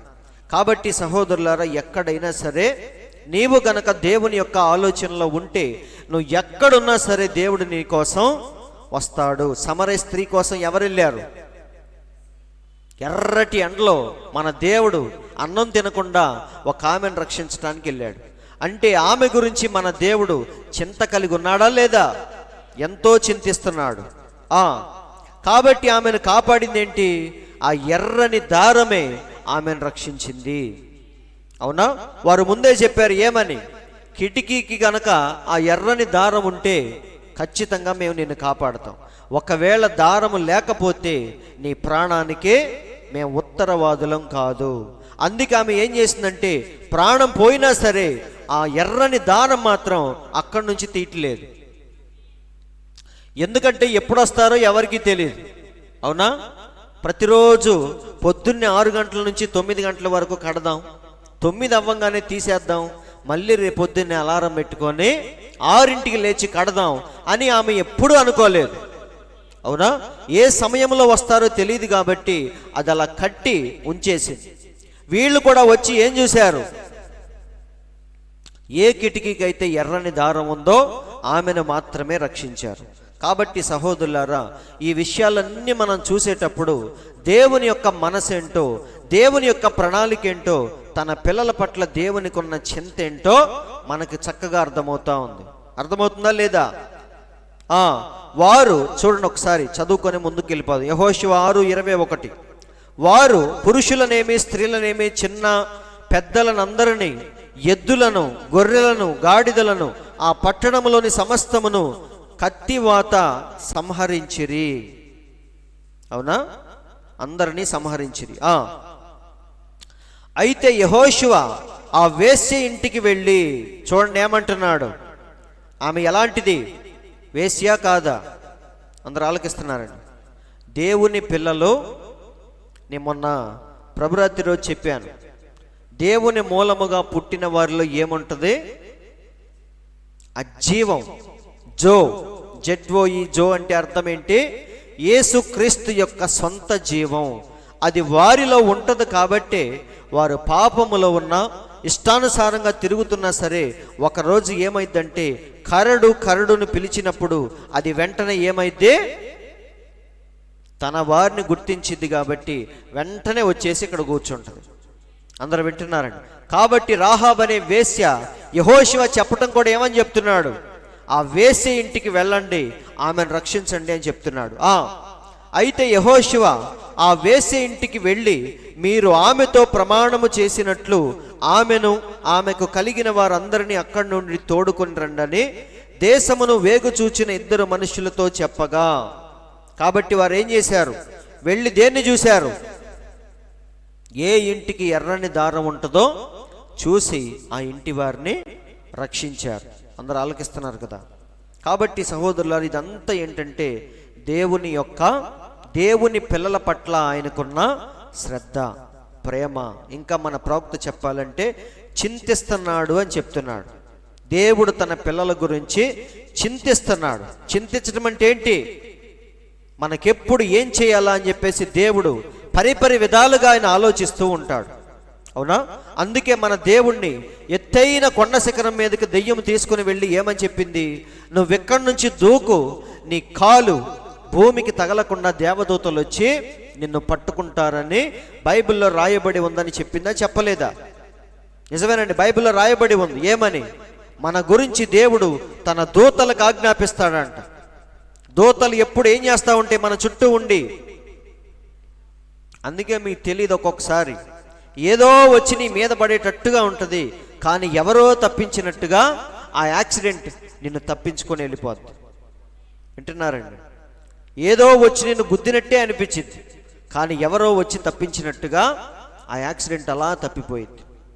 కాబట్టి ఇదంతా ఏంటంటే దేవుడు నిన్ను గూర్చి తన దూతలకు ఆజ్ఞాపిస్తూ ఉంటాడు. అంటే నిన్ను గూర్చి దేవుడు చింతిస్తున్నట్ట లేనట్ట? చింతిస్తున్నాడు. వేగుల వారైన ఆ మనుషులు పోయి రాహాబును, ఆమె తండ్రిని, ఆమె తల్లిని, ఆమె సహోదరులను, ఆమెకు కలిగిన వారందరినీ వెలుపలకు తోడుకొని వచ్చిరి. ఆమె ఇంటి వారిని అందరినీ వారు వెలుపలికి తోడుకొని ఇశ్రాయేలీల పాళెము వెలుపట వారిని నివసింపజేసిరి.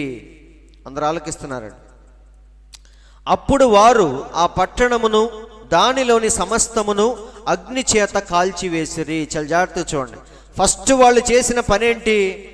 రాహాబును, ఆమె ఇంటి వారిని ముందు సేఫ్గా పక్కకు తీసుకొచ్చిన తర్వాత ఆ పట్టణాన్ని పూర్తిగా నాశనం చేశారంట.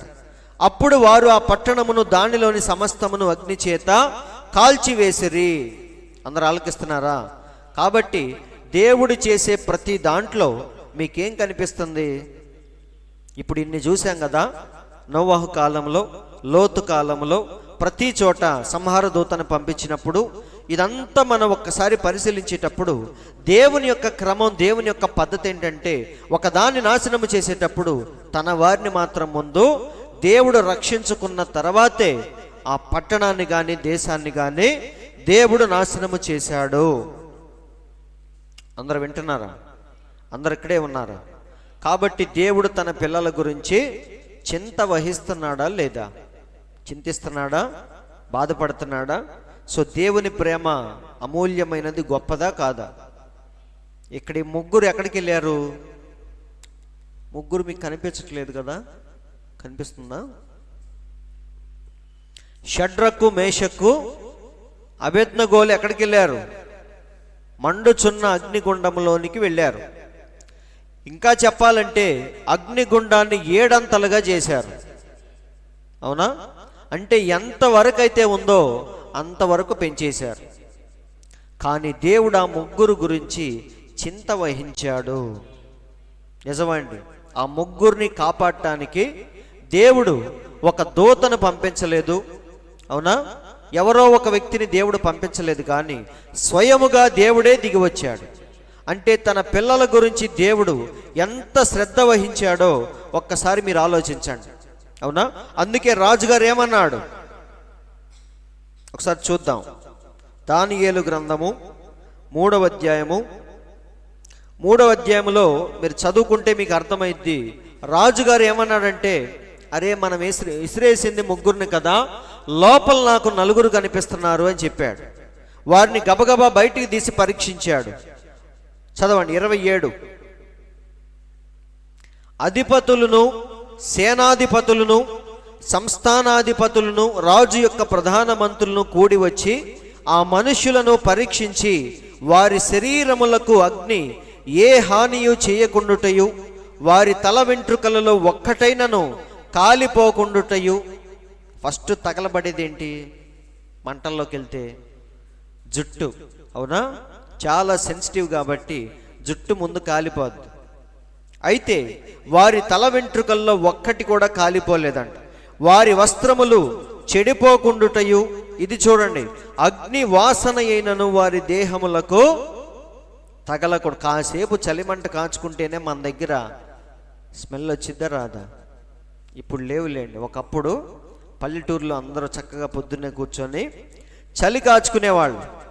అంతా అయిపోయిన తర్వాత వాడు చలి కాచుకున్నట్టుగా వాడి దగ్గర నుంచి వాసన వస్తూ ఉండేది.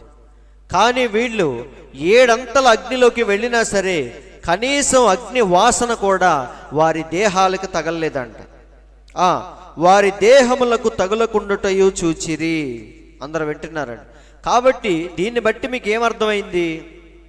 దేవుడు తన పిల్లల గురించి ఎంత శ్రద్ధ తీసుకున్నాడో దీన్ని బట్టి మనకు అర్థమైంది. అవునా?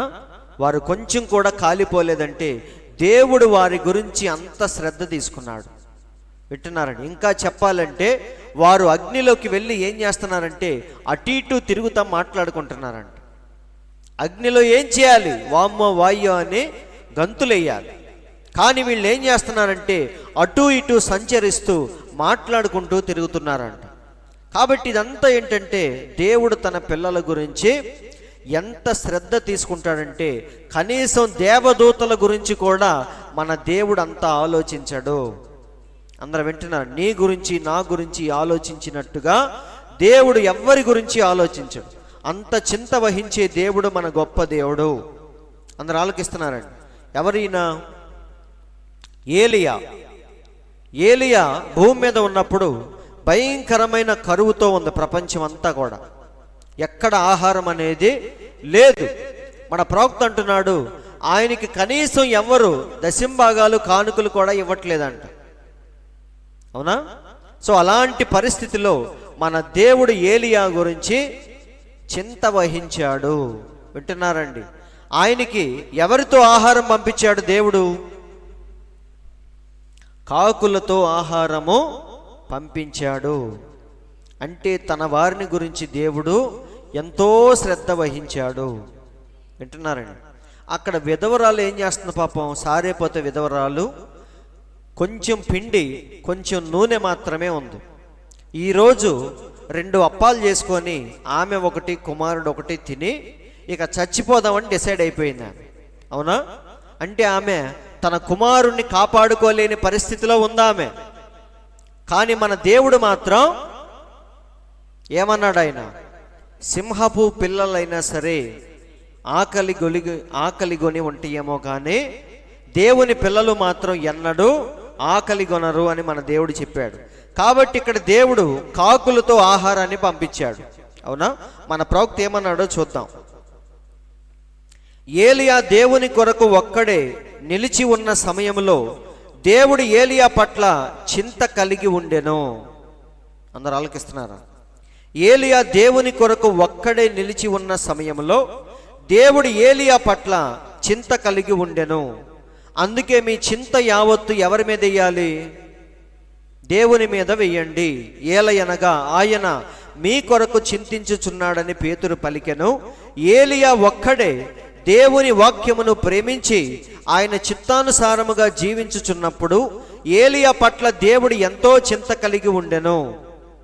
ఆధునికమైన యెజెబెలు ఎంత విజృంభించుచున్నప్పటికీ ప్రభు నామమును బట్టి దాన్ని ఎదుర్కొనుము. మనకు చెప్తున్నాడు ప్రవక్త. నీవాయన కార్యముల పట్ల మొదట చింత కలిగి ఉండవలెను. ఇక్కడ చూడండి, ప్రవక్త ఒక మాట అంటున్నాడు. సంఘ శాఖలన్నీ ఏలియాను వెలుపలకు తోసివేసినవి.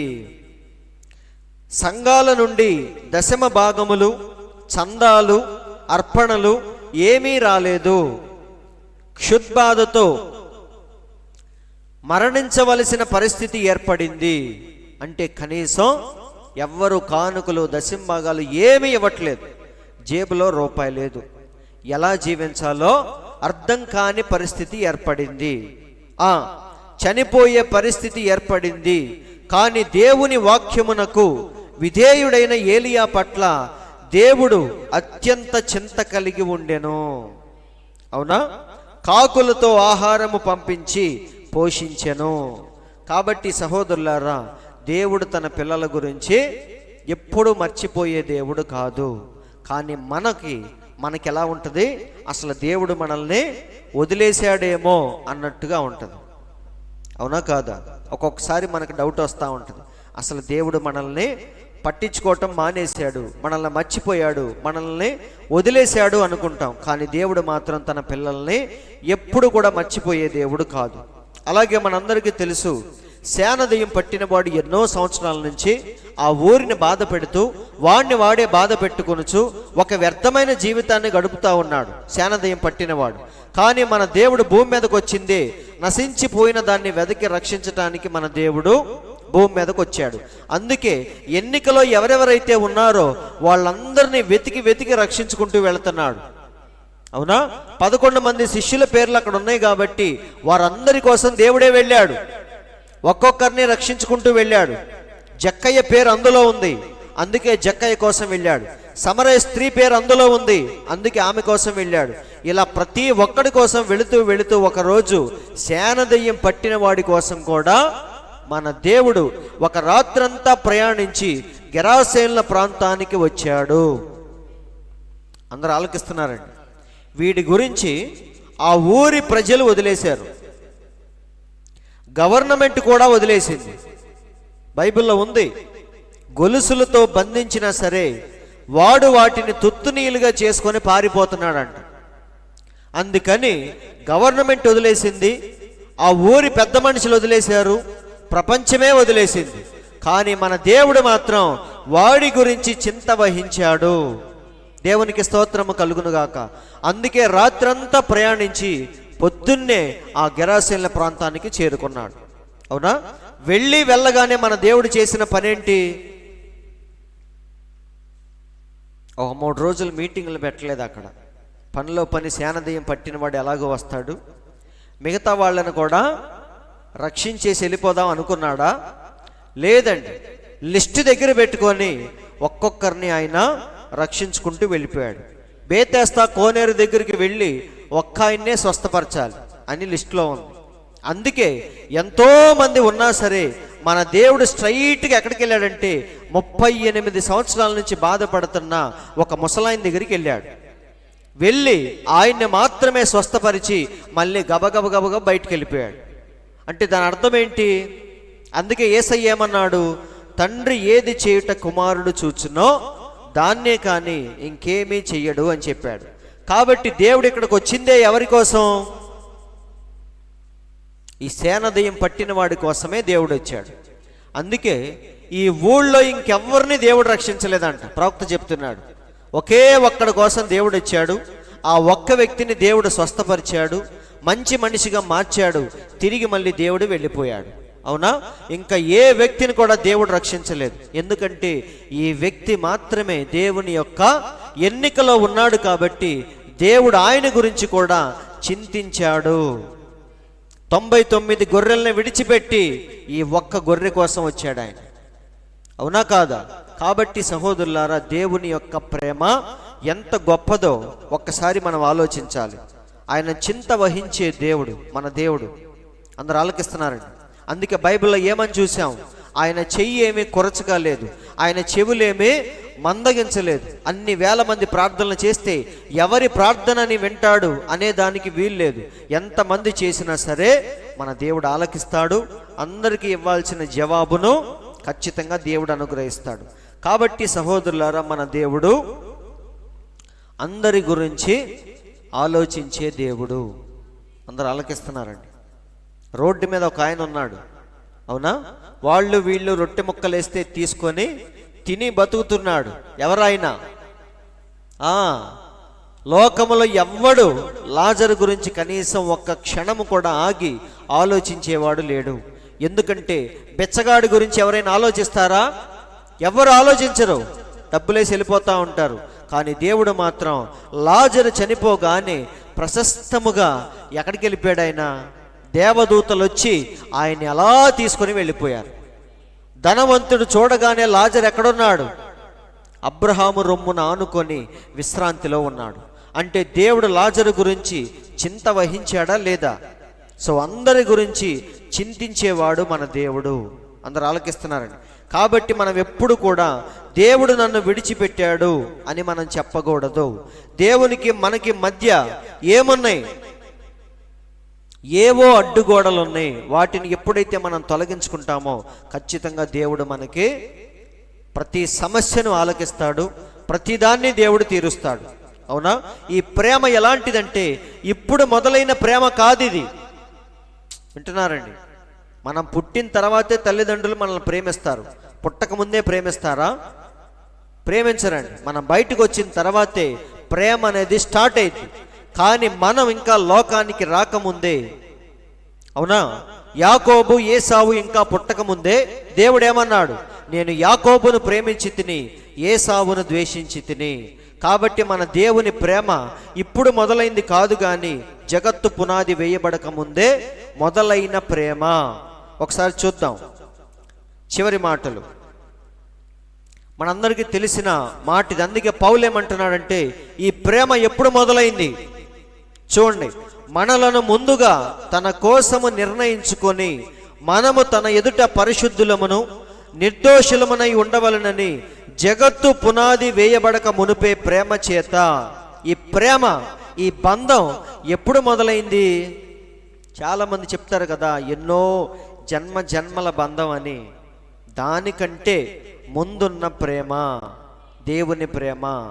అసలు ఈ సృష్టిని దేవుడు కొంచెమైనా సరే తయారు చేయకముందే ఆయన ఆలోచనలో మనందరం ఉన్నాం. వింటున్నారండి? అప్పుడే మనల్ని ప్రేమించాడు. ఇంకా చెప్పాలంటే అప్పుడే గొర్రె పిల్లను దేవుడు వధించాడు. మనందరికీ తెలిసిందేంటి, యేసయ్య భూమి మీదకి వచ్చి 2000 సంవత్సరాలు అయిందని. కానీ దేవుడు గొర్రె పిల్లను ఎప్పుడు వధించాడంటే, ఎప్పుడు వధించాడు? ఈ ఫోటో చూసి ఏమనుకుంటాం మనం? 2000 సంవత్సరాల క్రితం దేవుడు మన కోసం వచ్చాడు, ముళ్ళ కిరీటం పెట్టుకున్నాడు, మనందరి కోసం చనిపోయాడని చాలామంది పాస్టర్లు చెప్తా ఉంటారు. నిజమే. కానీ ఇది జరిగింది 2000 సంవత్సరాల క్రితం కాదు. కానీ జగత్తు పునాది వేయబడక ముందే దేవుడు గొర్రె పిల్లను వధించాడు. నిజమండి. ఇది నమ్ముతారా నమ్మరా మీరు? ఇక్కడ చక్కగా రాయబడింది, జగత్తు పునాది వేయబడక మునుపే ప్రేమ చేత ఆయన క్రీస్తులో మనలను ఏర్పరిచెను. ఈ గొర్రె పిల్లను దేవుడు ఎప్పుడు వధించాడు? ఎప్పుడు చూద్దాం ఒకసారి బైబిల్లో. ఎప్పుడు? పేతురు చెప్తున్నాడు ఇదే మాట. పేతురు పత్రిక 1:19, అమూల్యమైన రక్తము చేత అనగా నిర్దోషమును నిష్కళంకమునగు గొర్రెపిల్ల వంటి క్రీస్తు రక్తము చేత విమోచింపబడితిరని మీరు ఎరుగుదురు కదా. ఎలాంటి రక్తం? దేవుడు మనల్ని విమోచించింది ఎలాంటి రక్తముతో? జంతువుల రక్తం కాదు, నిష్కళంకమైన నిర్దోషమైన పరిశుద్ధమైన గొర్రెపిల్ల వంటి రక్తము. ఆ గొర్రె పిల్లను దేవుడు ఎప్పుడు వధించాడు చూడండి. ఆయన జగత్తు పునాది వేయబడక మునుపే నియమించబడిను. కానీ తన్ను మృతుల్లో నుండి లేపి తనకు మహిమనిచ్చిన దేవుని ఎడల తన ద్వారా విశ్వాసులైన మీ నిమిత్తము కడవరి కాలముల యందు ఆయన ప్రత్యక్షపరచబడెను. దేవుడు డిసైడ్ చేసింది ఎప్పుడు? నీ కోసం నా కోసం చనిపోవాలని దేవుడు ఎప్పుడు నిర్ణయించాడు? జగత్తు పునాది వేయబడక మునుపే ఒక గొర్రె పిల్లను దేవుడు సిద్ధపరిచాడు, దాన్ని అప్పుడే వధించాడు, ఆ రక్తములో మనందరినీ అప్పుడే దాచిపెట్టాడు. ఇవన్నీ ఎప్పుడు క్రియారూపం దాల్చినాయి అంటే 2000 సంవత్సరాల క్రితం. కానీ ఆయన ఆలోచనలో మాత్రం ఇదంతా ఎప్పుడో జరిగిపోయిందని పేతురు చక్కగా చెప్తున్నాడు. కాబట్టి సహోదరులారా, ఈ ప్రేమ అనేది ఎప్పుడు స్టార్ట్ అయింది? అందుకే చూడండి, కడవరి కాలముల యందు ఆయన ప్రత్యక్షపరచబడెను, కాగా మీ విశ్వాసమును నిరీక్షణయు దేవుని యందు ఉంచబడి ఉన్నవి. అందరూ ఆలకిస్తున్నారు కదా. కాబట్టి దేవుని యొక్క చింత ఎలాంటిది? ఎప్పుడు మొదలైన ప్రేమ? ఎప్పుడో. అందుకే గెత్సెమనే తోటలో మన దేవుడు చేసిన ప్రార్థన చాలా అద్భుతంగా ఉంటుంది. నేను లోకం కోసం ప్రార్థన చేయట్లేదు అని చెప్పాడు ఆయన. కానీ బైబిల్లో యోహాను సువార్తలో ఏమనుంది? దేవుడు లోకమును ఎంతో ప్రేమించినని రాయబడింది. కానీ గెత్సెమనే తోటలో నేను లోకం కోసం చేయట్లేదు అన్నాడు. మరి ఎవరి కోసం చేస్తున్నాడు ఆయన? వీరు నీ వారైనందున వీరి కోసమే ప్రార్థన చేస్తున్నాను అని చెప్పాడు. ఒకసారి చూద్దాం. యోహాను సువార్త 17వ అధ్యాయంలో ఆ ప్రార్థన అంతా ఉంటుంది, తర్వాత మీరు చదువుకోండి. ఇప్పుడు మాత్రం 12వ వచనం చూద్దాం. నేను వారి యొద్ద ఉండగా నీవు నాకు అనుగ్రహించిన వారందరినీ నీ నామమందు కాపాడి తిని, నేను వారిని భద్రపరిచితిని గనుక లేఖనము నెరవేరునట్లు నాశన పుత్రుడు తప్ప వారిలో మరి ఎవడునూ నశింపలేదు. అందరూ వింటున్నారండి? కాబట్టి మన దేవుడు గెత్సెమనే తోటలో ఎవరి కోసం ప్రార్థన చేశాడంటే ప్రత్యేకించి ఆయన పిల్లల కోసం మాత్రమే చేశాడు. కానీ బైబిల్లో దేవుడు లోకమును ఎంతో ప్రేమించెను అని రాయబడింది, అవునా? కానీ దేవుడు ప్రత్యేకించి ఎవరి గురించి శ్రద్ధ తీసుకున్నాడంటే ఆయన పిల్లల గురించి మాత్రమే, అవునా? వారి కోసం ప్రార్థన చేశాడు, వారిని పరిశుద్ధాత్మ చేత ఆయన నింపాడు. యుగ సమాప్తి వరకు దేవుడు వారికి సహాయము చేస్తూ వచ్చాడు. కాబట్టి ఇదంతా ఏంటంటే దేవుని యొక్క ప్రేమ, తన పిల్లల పట్ల దేవునికి ఉన్న చింత. అందుకే మన దేవుడు ఒకసారి మీరు గమనిస్తే పెంతుకొస్తు పండుగ రోజున దేవుడు తన సంఘాన్ని స్థాపించి ఇప్పటికీ ఎన్ని సంవత్సరాలంటే 2000 సంవత్సరాలు దాటిపోయింది. కానీ ఈ 2000 సంవత్సరాల నుంచి మన దేవుడు ఏం చేశాడు? ప్రతి కాలానికి ఒక సేవకుణ్ణి పంపిస్తూనే వచ్చాడు. ఎక్కడైనా గ్యాప్ ఉందా? గ్యాప్ ఎక్కడా లేదండి. ఒక కాలం అయిపోయేటప్పటికే మరొక వ్యక్తిని దేవుడు సిద్ధం చేశాడు. ఈ వ్యక్తి వెళ్ళిపోయేటప్పుడు మళ్ళీ మార్టిన్ని దేవుడు సిద్ధపరిచాడు. మార్టిన్ వెళ్ళిపోయేటప్పుడు మళ్ళీ కొలంబాను దేవుడు సిద్ధపరిచాడు. వింటున్నారా? ఇట్లా మనం చూసుకుంటూ వస్తే చివరి దాకా మన దేవుడు ఏం చేశాడంటే తన సంఘమును గురించి ఎంతో చింత వహించాడు, శ్రద్ధ వహించాడు. అందుకే బైబిల్లో ఒక చక్కని మాట ఉంది. ఇర్మియా గ్రంథం 44వ అధ్యాయము 4వ వచనం. మరియు నేను పెందలకడ లేచి ప్రవక్తలైన నా సేవకులందరినీ మీ యొద్దకు పంపుచు నాకు అసహ్యమైన ఈ హేయ కార్యమును మీరు చేయకుండుడి అని నేను చెప్పుచూ వచ్చి తిని. మనల్ని సరిచేయటానికి, గద్దించటానికి, వాక్యము యొద్దకు మనల్ని నడిపించటానికి మన దేవుడు పెందలకడే లేచాడండి. మన గురించి ఎంత శ్రద్ధ లేకపోతే పొద్దున్నే లేచి మన గురించి దేవుడు ఆలోచిస్తున్నాడు. అందరూ ఆలకిస్తున్నారు. కాబట్టి సహోదరులారా, దేవుడు మన కోసం పెందలకడ లేచి ప్రవక్తలైన తన సేవకులందరినీ మన యొద్దకు పంపుచూ వచ్చాడు.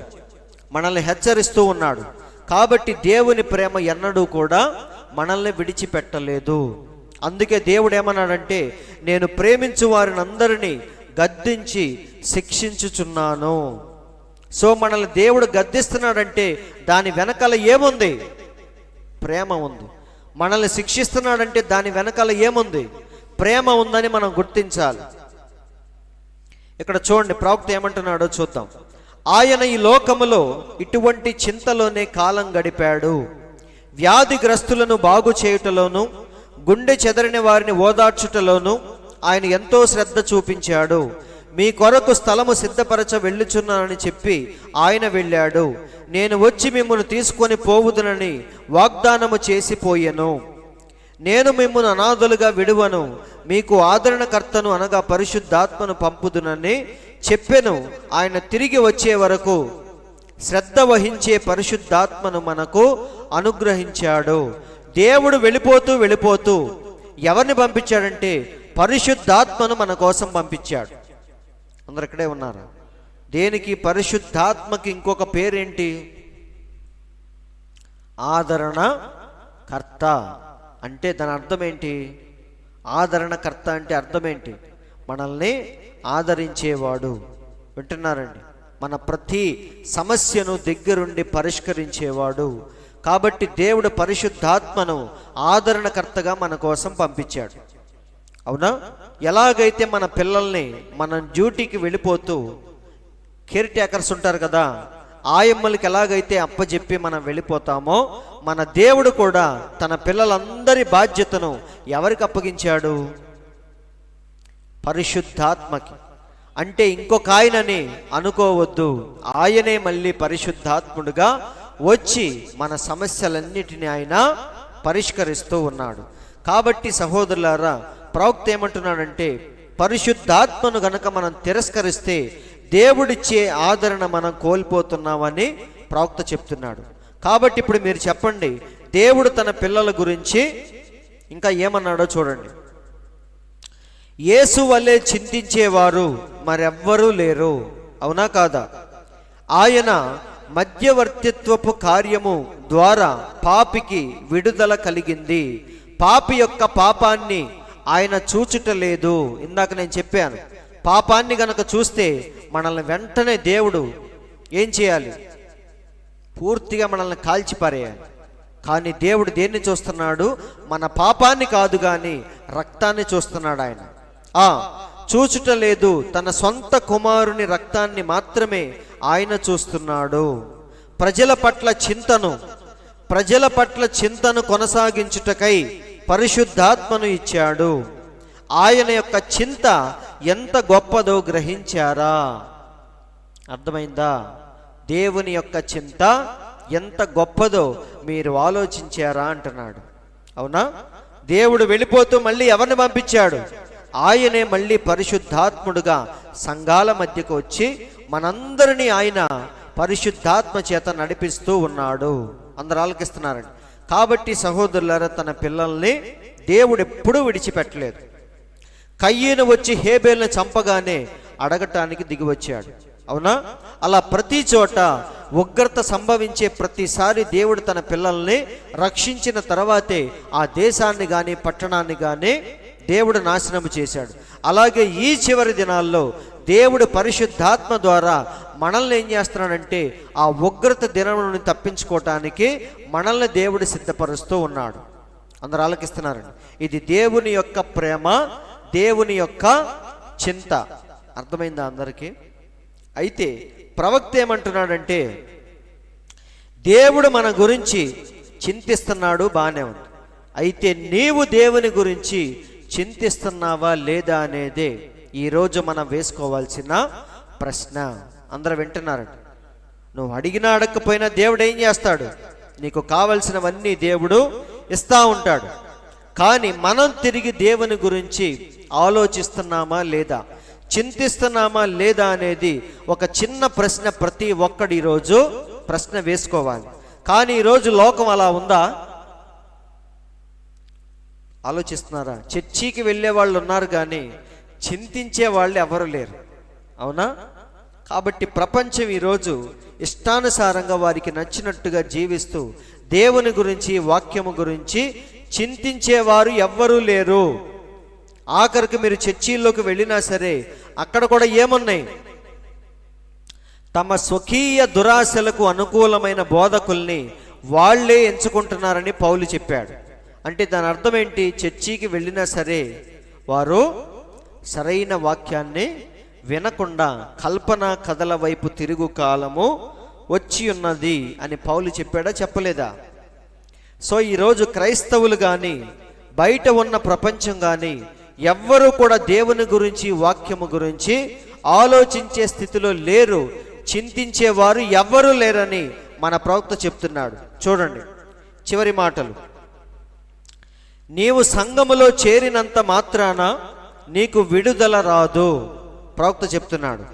దేవుని విధానం ఏంటంటే పశ్చాత్తాపము, ఒప్పుదల దేవుని మార్గమై ఉన్నది.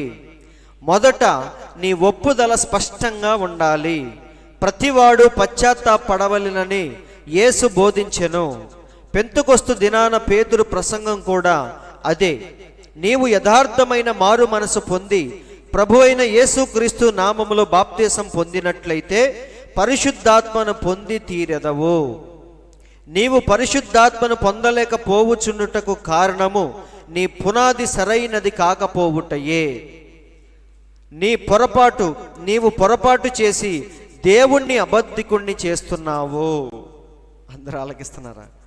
సో ప్రవక్త ఏమంటున్నాడు చూడండి, నీవు పొరపాటు చేసి దేవుణ్ణి మనం అబద్ధికుడుగా చేయకూడదు. అంటే దాని అర్థం ఏంటి? ప్రభువా, యేసుక్రీస్తు నామంలో బాప్తిసం పొందితే పరిశుద్ధాత్మ అనే వరాన్ని పొందుతారని అపోస్తల కార్యాలు 2:38లో నువ్వే కదా చెప్పింది. మరి నేను యేసుక్రీస్తు నామంలో బాప్తిసం పొందాను, నాకెందుకు పరిశుద్ధాత్మను ఇవ్వట్లేదు అని దేవుణ్ణి మనం ప్రశ్నించకూడదు. అందరూ ఆలకిస్తున్నారండి. నీ ఒప్పుకోలు, నీ మారు మనసు సరైనదైతే దేవుడు ఖచ్చితంగా నీకేమిస్తాడు? అదే ప్రవక్త ఇక్కడ చెప్తున్నాడు.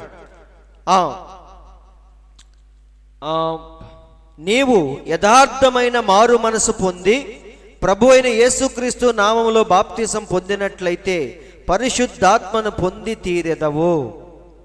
నీవు పరిశుద్ధాత్మను పొందలేకపోవుటకు కారణం ఏంటంటే నీ పునాది సరైనది కాకపోవుటయే. నీవు పొరపాటు చేసి దేవుణ్ణి అబద్ధికుణ్ణి చేస్తున్నావు. అందరూ ఆలకిస్తున్నారా? నిత్య జీవమును పొందగోరినట్లయితే అన్నిటినీ మనం వదిలిపెట్టవలసి ఉన్నావు. లేనిచో దేవుని ఆదరణ నీకుండదు. కడగబడిన జీవితం నీకు లేనిచో స్వస్థత కూడా నీకు రాదు. అందరూ వింటున్నారా? అందుకే స్వస్థత కోటాల్లో మారు మనసుకు ప్రాధాన్యం ఇవ్వాలి. వింటున్నారండి? స్వస్థత కూడికలు మనం పెట్టుకున్నా సరే అక్కడ మారు మనసు గనక లేకపోతే ఎవడికి స్వస్థత కూడా రాదు అని ప్రవక్త చెప్తున్నాడు. అవునా? సో ప్రతి చోట మనం చేయాల్సింది ఏంటంటే మన జీవితం, మన యొక్క ఒప్పుకోలు సరైనదిగా ఉందా లేదా అని చూసుకుంటూ దేవుని దగ్గరికి మనం వెళ్ళాలి. ఎలా పడితే అలా వెళితే దేవుడు మనల్ని యాక్సెప్ట్ చేయడని ప్రవక్త బల్లగుద్ది చెప్తున్నాడు. అందరూ ఆలకిస్తున్నారండి. కాబట్టి చూడండి, ఇంకా ఎన్ని ఉన్నాయంటే అయిపోయినాయి. నీ ఒక శాఖ సిద్ధాంతానికి అంటుకొని ఉన్నచో దేవుడు నీ కార్యముల పట్ల చింత వహించడు. నువ్వు ఏదో ఇష్టానుసారంగా ఏదో ఒక మత శాఖలో ఉంటే దేవుడు నీ గురించి చింత వహించడు. మానవుని చెప్పు చేతల్లో ఉండకుండా దేవుని వాక్యాన్ని గట్టిగా హత్తుకొని నిజమైన ఒప్పుదలతో యేసు నిన్న నేడు నిరంతరము ఏకరీతిగా ఉన్నాడని నమ్మగలిగినచో ఆయన నీ కొరకు చింత కలిగి ఉండును. అందరు ఆలకిస్తున్నారండి. కాబట్టి సహోదరులారా, ఫైనల్గా నేను చెప్పేది ఏంటంటే దేవుణ్ణి ఆరాధించటానికి ఈరోజు చాలామంది వస్తున్నారు, కానీ నిజమైన ఆరాధన ఎక్కడా లేదు. వింటున్నారండి? వాక్యాన్ని అందరూ చదువుతున్నారు, కానీ ప్రత్యక్షత అనేది ఎక్కడా లేదు. వింటున్నారా? దేవుణ్ణి ప్రేమిస్తున్నామని అందరూ చెప్పుకుంటున్నారు, కానీ వాక్యమును గూర్చిన చింత, బాధ ఎవడికి లేదు అని ప్రవక్త అంటున్నాడు. అందరూ ఆలకిస్తున్నారా? కాబట్టి అందుకే పౌలు ఒక గొప్ప మాట చెప్పాడు. ఏమనంటే ఒకసారి చూద్దాం. 2వ కొరింథీయులకు రాసిన పత్రిక 11:28 పౌలు చెప్పిన చాలా ఇంపార్టెంట్ మాట. పౌలు బతికినంత కాలం ఎంతో భారము కలిగి జీవించాడు. దేని గూర్చిన భారం? అది కుటుంబాన్ని గూర్చిన భారము కాదు, దేవుని గూర్చిన భారము కలిగి జీవించాడు ఆయన. అందుకే అంటున్నాడు ఈ మాట, ఇవియు కాక సంఘములన్నిటినీ గూర్చిన చింతయు నాకు కలదు. పౌలులో చూస్తాం మళ్ళీ ఆ చింత. యేసయ్య భూమి మీద ఉన్నప్పుడు అలాంటి చింత కలిగి జీవించాడు. అవునా కాదా? ప్రతిరోజు ఎక్కడా రిలాక్స్ అయినట్టుగా మన దేవుడు మన బైబిల్లో చూడలేం. 33.5 సంవత్సరాలు ఆయన తండ్రి పనుల మీదే ఉన్నాడు. మళ్ళీ యేసయ్య చనిపోయిన తర్వాత పౌలు అలాంటి చింత కలిగి, అలాంటి భారము కలిగి జీవించిన వాడు అపోస్తలుడైన పౌలు. అందుకే ఈ మాట అంటున్నాడు, సంఘములన్నిటినీ గూర్చిన చింత నాకు కలదు, ఈ భారము దినదినము నాకు కలుగుచున్నది. ఈ సంవత్సరం కాదు, వచ్చే సంవత్సరం కాదు, బతికినంత కాలం పౌలు ఆ భారము కలిగి జీవించాడు, చింత కలిగి జీవించాడు. కాబట్టి సహోదరులారా, ఫైనల్గా నేను చెప్పేది ఏంటంటే మన దేవుడు ప్రతి ఒక్కరి గురించి శ్రద్ధ వహిస్తూ ఉంటాడు, చింత కలిగి ఉన్నాడు, అందులో డౌట్ ఏమీ లేదు. కానీ మనము దేవుని గురించి చింత వహిస్తున్నామా లేదా అని ఎప్పటికప్పుడు మనం ప్రశ్నించుకుంటూ ఉండాలి. విన్న వాక్యాన్ని ఎంతవరకు మనం అర్థం చేసుకున్నాం, ఆ వాక్య ప్రకారముగా ఎంతవరకు మనం జీవిస్తున్నాం, ప్రతిరోజు దేవునితో కలిసి నడుస్తున్నామా లేదా? హానోకు ఎన్ని సంవత్సరాలు నడిచాడు? 300 సంవత్సరాలు హానోకు దేవునితో నడిచి నడిచి నడిచి కనుమరుగై వెళ్ళిపోయాడు. అలాగే మనము కూడా వాక్యముతో ప్రతిరోజు ఏమవ్వాలి? నడుస్తూ ఉండాలి. వాక్యమును గూర్చిన చింత అంటే ఏంటి? వాక్యాన్ని ఎప్పుడైతే మనం తప్పిపోతామో కూర్చొని మనం బాధపడాలి. అందరూ వింటున్నారండి? వాక్యము నుంచి ఎప్పుడైతే మన జీవితం పక్కకి వెళ్ళిపోయిందో మనం కూర్చొని బాధపడాలి. నువ్వు బాధపడితే ఒకరోజు ఖచ్చితంగా మారుతావు. పోతే పోయిందిలే అన్నట్టు గనక ఉంటే ఇక నీ జీవితాన్ని ఎవడు బాగు చేయలేడు. వింటున్నారని? ఒక తప్పు జరిగినప్పుడు మనం ఏం చేయాలి? బాధపడాలి, చింతించాలి, పశ్చాత్తాపడాలి, తిరిగి మళ్ళీ దేవుని యొద్దకు రావటానికి ప్రయత్నించాలి. అప్పుడు దేవుడు ఖచ్చితంగా నీకు ఆ మార్గాన్ని సరళము చేస్తాడు. వింటున్నారు కదా? ఎలా గొలాలి అని చెప్పేసి నువ్వు వెళ్ళిపోతా ఉంటే దేవుడు కూడా నిన్ను విడిచిపెడతాడు. ఒకరోజు నువ్వు ఎక్కడికి వెళ్ళాలి? ఎక్కడ నుంచోవాలి? ఎడమ వైపున నువ్వు నుంచోవాలి. కాబట్టి సహోదరులారా, ఈరోజు దేవుడు మనకేసే ప్రశ్న ఏంటంటే, నీ గూర్చి నేను చింతించుచున్నాను, మరి నా గూర్చి నీవు చింతించుచున్నావా అని దేవుడు ప్రతి ఒక్కరి ముందు ఈ ప్రశ్న ఉంచాడు. కాబట్టి మనం కూడా ఈ ప్రశ్న వేసుకోవాలి. ఏమని? ఆయన మన గురించి చింతించుచున్నాడు. మరి మనం ఆయన గురించి చింతించుచున్నామా లేదా? ప్రవక్త అడిగిన ప్రశ్న ఇది. అందుకే పేతురు పత్రికలో మనం చూసాం ఏమని, మీ చింత యావత్తును ఆయన మీద వేయండి, ఎందుకంటే ఆయన మిమ్మును గూర్చి చింతించుచున్నాడు. వింటున్నారండి? మరి మనం కూడా చింతిద్దామా? వింటున్నారండి? చింతిద్దామా వద్దా? చింతించాలి. వింటున్నారండి? అప్పుడు మాత్రమే మన జీవితం మారేది. మారాలని ప్రార్థన చేస్తే మారదు. మనం ఏం చేయాలి? కనీసం రాళ్ళు తీసుకొని గొలియాతును కొట్టడానికి ప్రయత్నించాలి. నీ రాళ్ళన్నీ జేబులోనే పెట్టుకొని అక్కడే నుంచొని గొలియాతు చనిపోవాలని కోరుకుంటే అవ్వదు. యుద్ధము చేసేది యెహోవాయే, ఫైనల్గా వాడిని చంపే దేవుడే, నువ్వు కాదు. కానీ ఏం చేయాలి? నువ్వు రాళ్ళు ఏరుకోవాలి. 5 రాళ్ళు ఎందుకు తీసుకున్నాడు? ప్రవక్త అంటున్నాడు ఫెయిత్. 5 రాళ్ళు అనగా అర్థం ఏంటి? విశ్వాసము. వింటున్నారండి? యేసు అనే 5 రాళ్ళు, విశ్వాసం అనే 5 రాళ్ళు తీసుకొని ఎప్పుడైతే దావీదు బరిలోకి దూకాడో అప్పుడు దేవుడు వచ్చాడు. ఈరోజు మనం ఏం చేస్తున్నాం? అసలు ఇంకా యుద్ధ భూమిలోకి వెళ్లకుండా ప్రభువా వచ్చి నా తరపున యుద్ధం చేయని మనం ప్రార్థనలు చేస్తూ ఉన్నాం. కాబట్టి సహోదరులారా, మనం ఏం చేయాలి? రాయి తీసుకోవాలి, ప్రయత్నించాలి, యుద్ధ భూమిలోకి దిగాలి. సింహాన్ని చంపటం ఎవడి వల్ల కాదు, కానీ దావీదు సింహాన్ని చంపాడు. ఎలా చంపాడంటే దేవుడే దగ్గరుండి దాన్ని దావీదుకు అప్పగించాడు.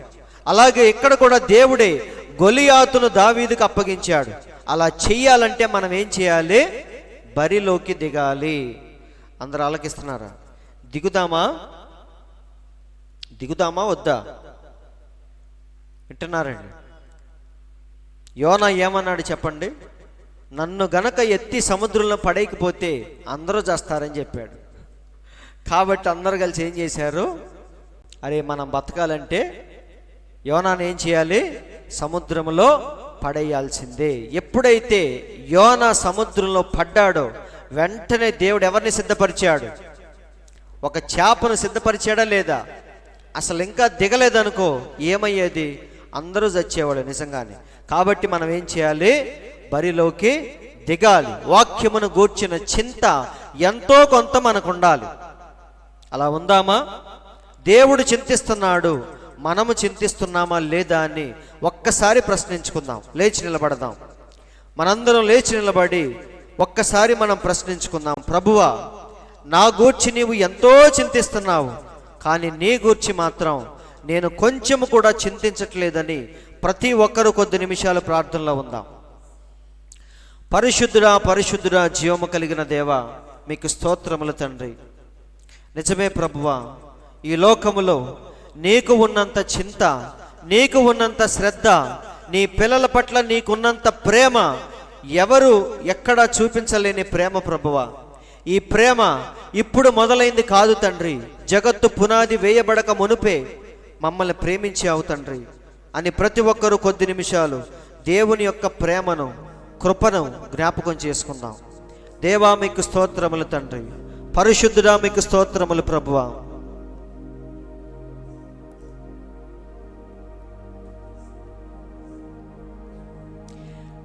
నీ ప్రేమయే నాకు చాలు, నీ తోడు నాకుంటే చాలు, నా జీవితాన ఒంటరి పయనాన నీ నీడలో నన్ను నడిపించుమా. నీ ప్రేమయే నాకు చాలు, నీ తోడు నాకుంటే చాలు. నిజమే ప్రభువా, నీ ప్రేమ నాతో ఉంటే చాలు తండ్రి, ఈ లోకంలో ఏది నాకు అక్కర్లేదు ప్రభువా అని ప్రతి ఒక్కరు కొద్ది నిమిషాలు దేవుని యొక్క ప్రేమను జ్ఞాపకం చేసుకుందాం. తిరిగి దేవుణ్ణి ఎలా ప్రేమించాలని ఒక్కసారి ఆలోచిద్దాం. ఆయన ఆజ్ఞలు గైకొనుటయే దేవుణ్ణి ప్రేమించుట. దేవుణ్ణి ప్రేమించడం అంటే ఏదో కాదు, కానీ ఆయన ఆజ్ఞల్ని ఎప్పుడైతే మనం కరెక్ట్గా పాటిస్తామో అదే దేవుణ్ణి ప్రేమించటం. కాబట్టి ప్రభువా, నీవు నా గూర్చి చింతిస్తున్నావు, మరి నేను నీ గూర్చి చింతించటం నేను ప్రారంభిస్తాను ప్రభువా.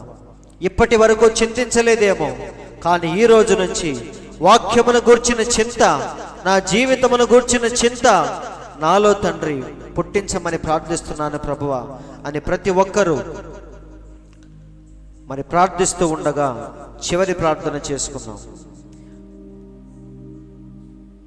పరిశుద్ధుడా, కృపగల దేవా, జీవము కలిగిన యేసయ్యా, మీకు స్తోత్రములు తండ్రి. ఈ మధ్యాహ్న కాల సమయంలో మమ్మల్ని ప్రేమించి ప్రభువా, నీ యొక్క ప్రేమ ఎలాంటిదో, నీవు నీ పిల్లల పట్ల ఎలాంటి శ్రద్ధ కలిగి ఉన్నావో, ప్రతిసారి ఉగ్రత జరిగేటప్పుడు ప్రతిసారి తండ్రి నీ పిల్లల్ని ఎలా రక్షించావో, నోవాహు కాలంలో నోవాహుని ఎలా రక్షించావో, సంహార దూత వచ్చినప్పుడు ఇశ్రాయేలుని ఎలా రక్షించావో, మరి సొదొమ గొమొర్రాని నాశనము చేసేటప్పుడు లోతుని తన పిల్లల్ని ఎలా రక్షించావో, ఈ విషయాలన్నీ మేము చూస్తూ ఉన్నప్పుడు తండ్రి నీ పిల్లల పట్ల ఎంత శ్రద్ధ కలిగి ఉన్నావో మాకు అర్థమవుతుంది ప్రభువా. మళ్ళీ తిరిగి మేము అలాంటి చింత కలిగి జీవించటానికి సహాయము దయచేయండి తండ్రి.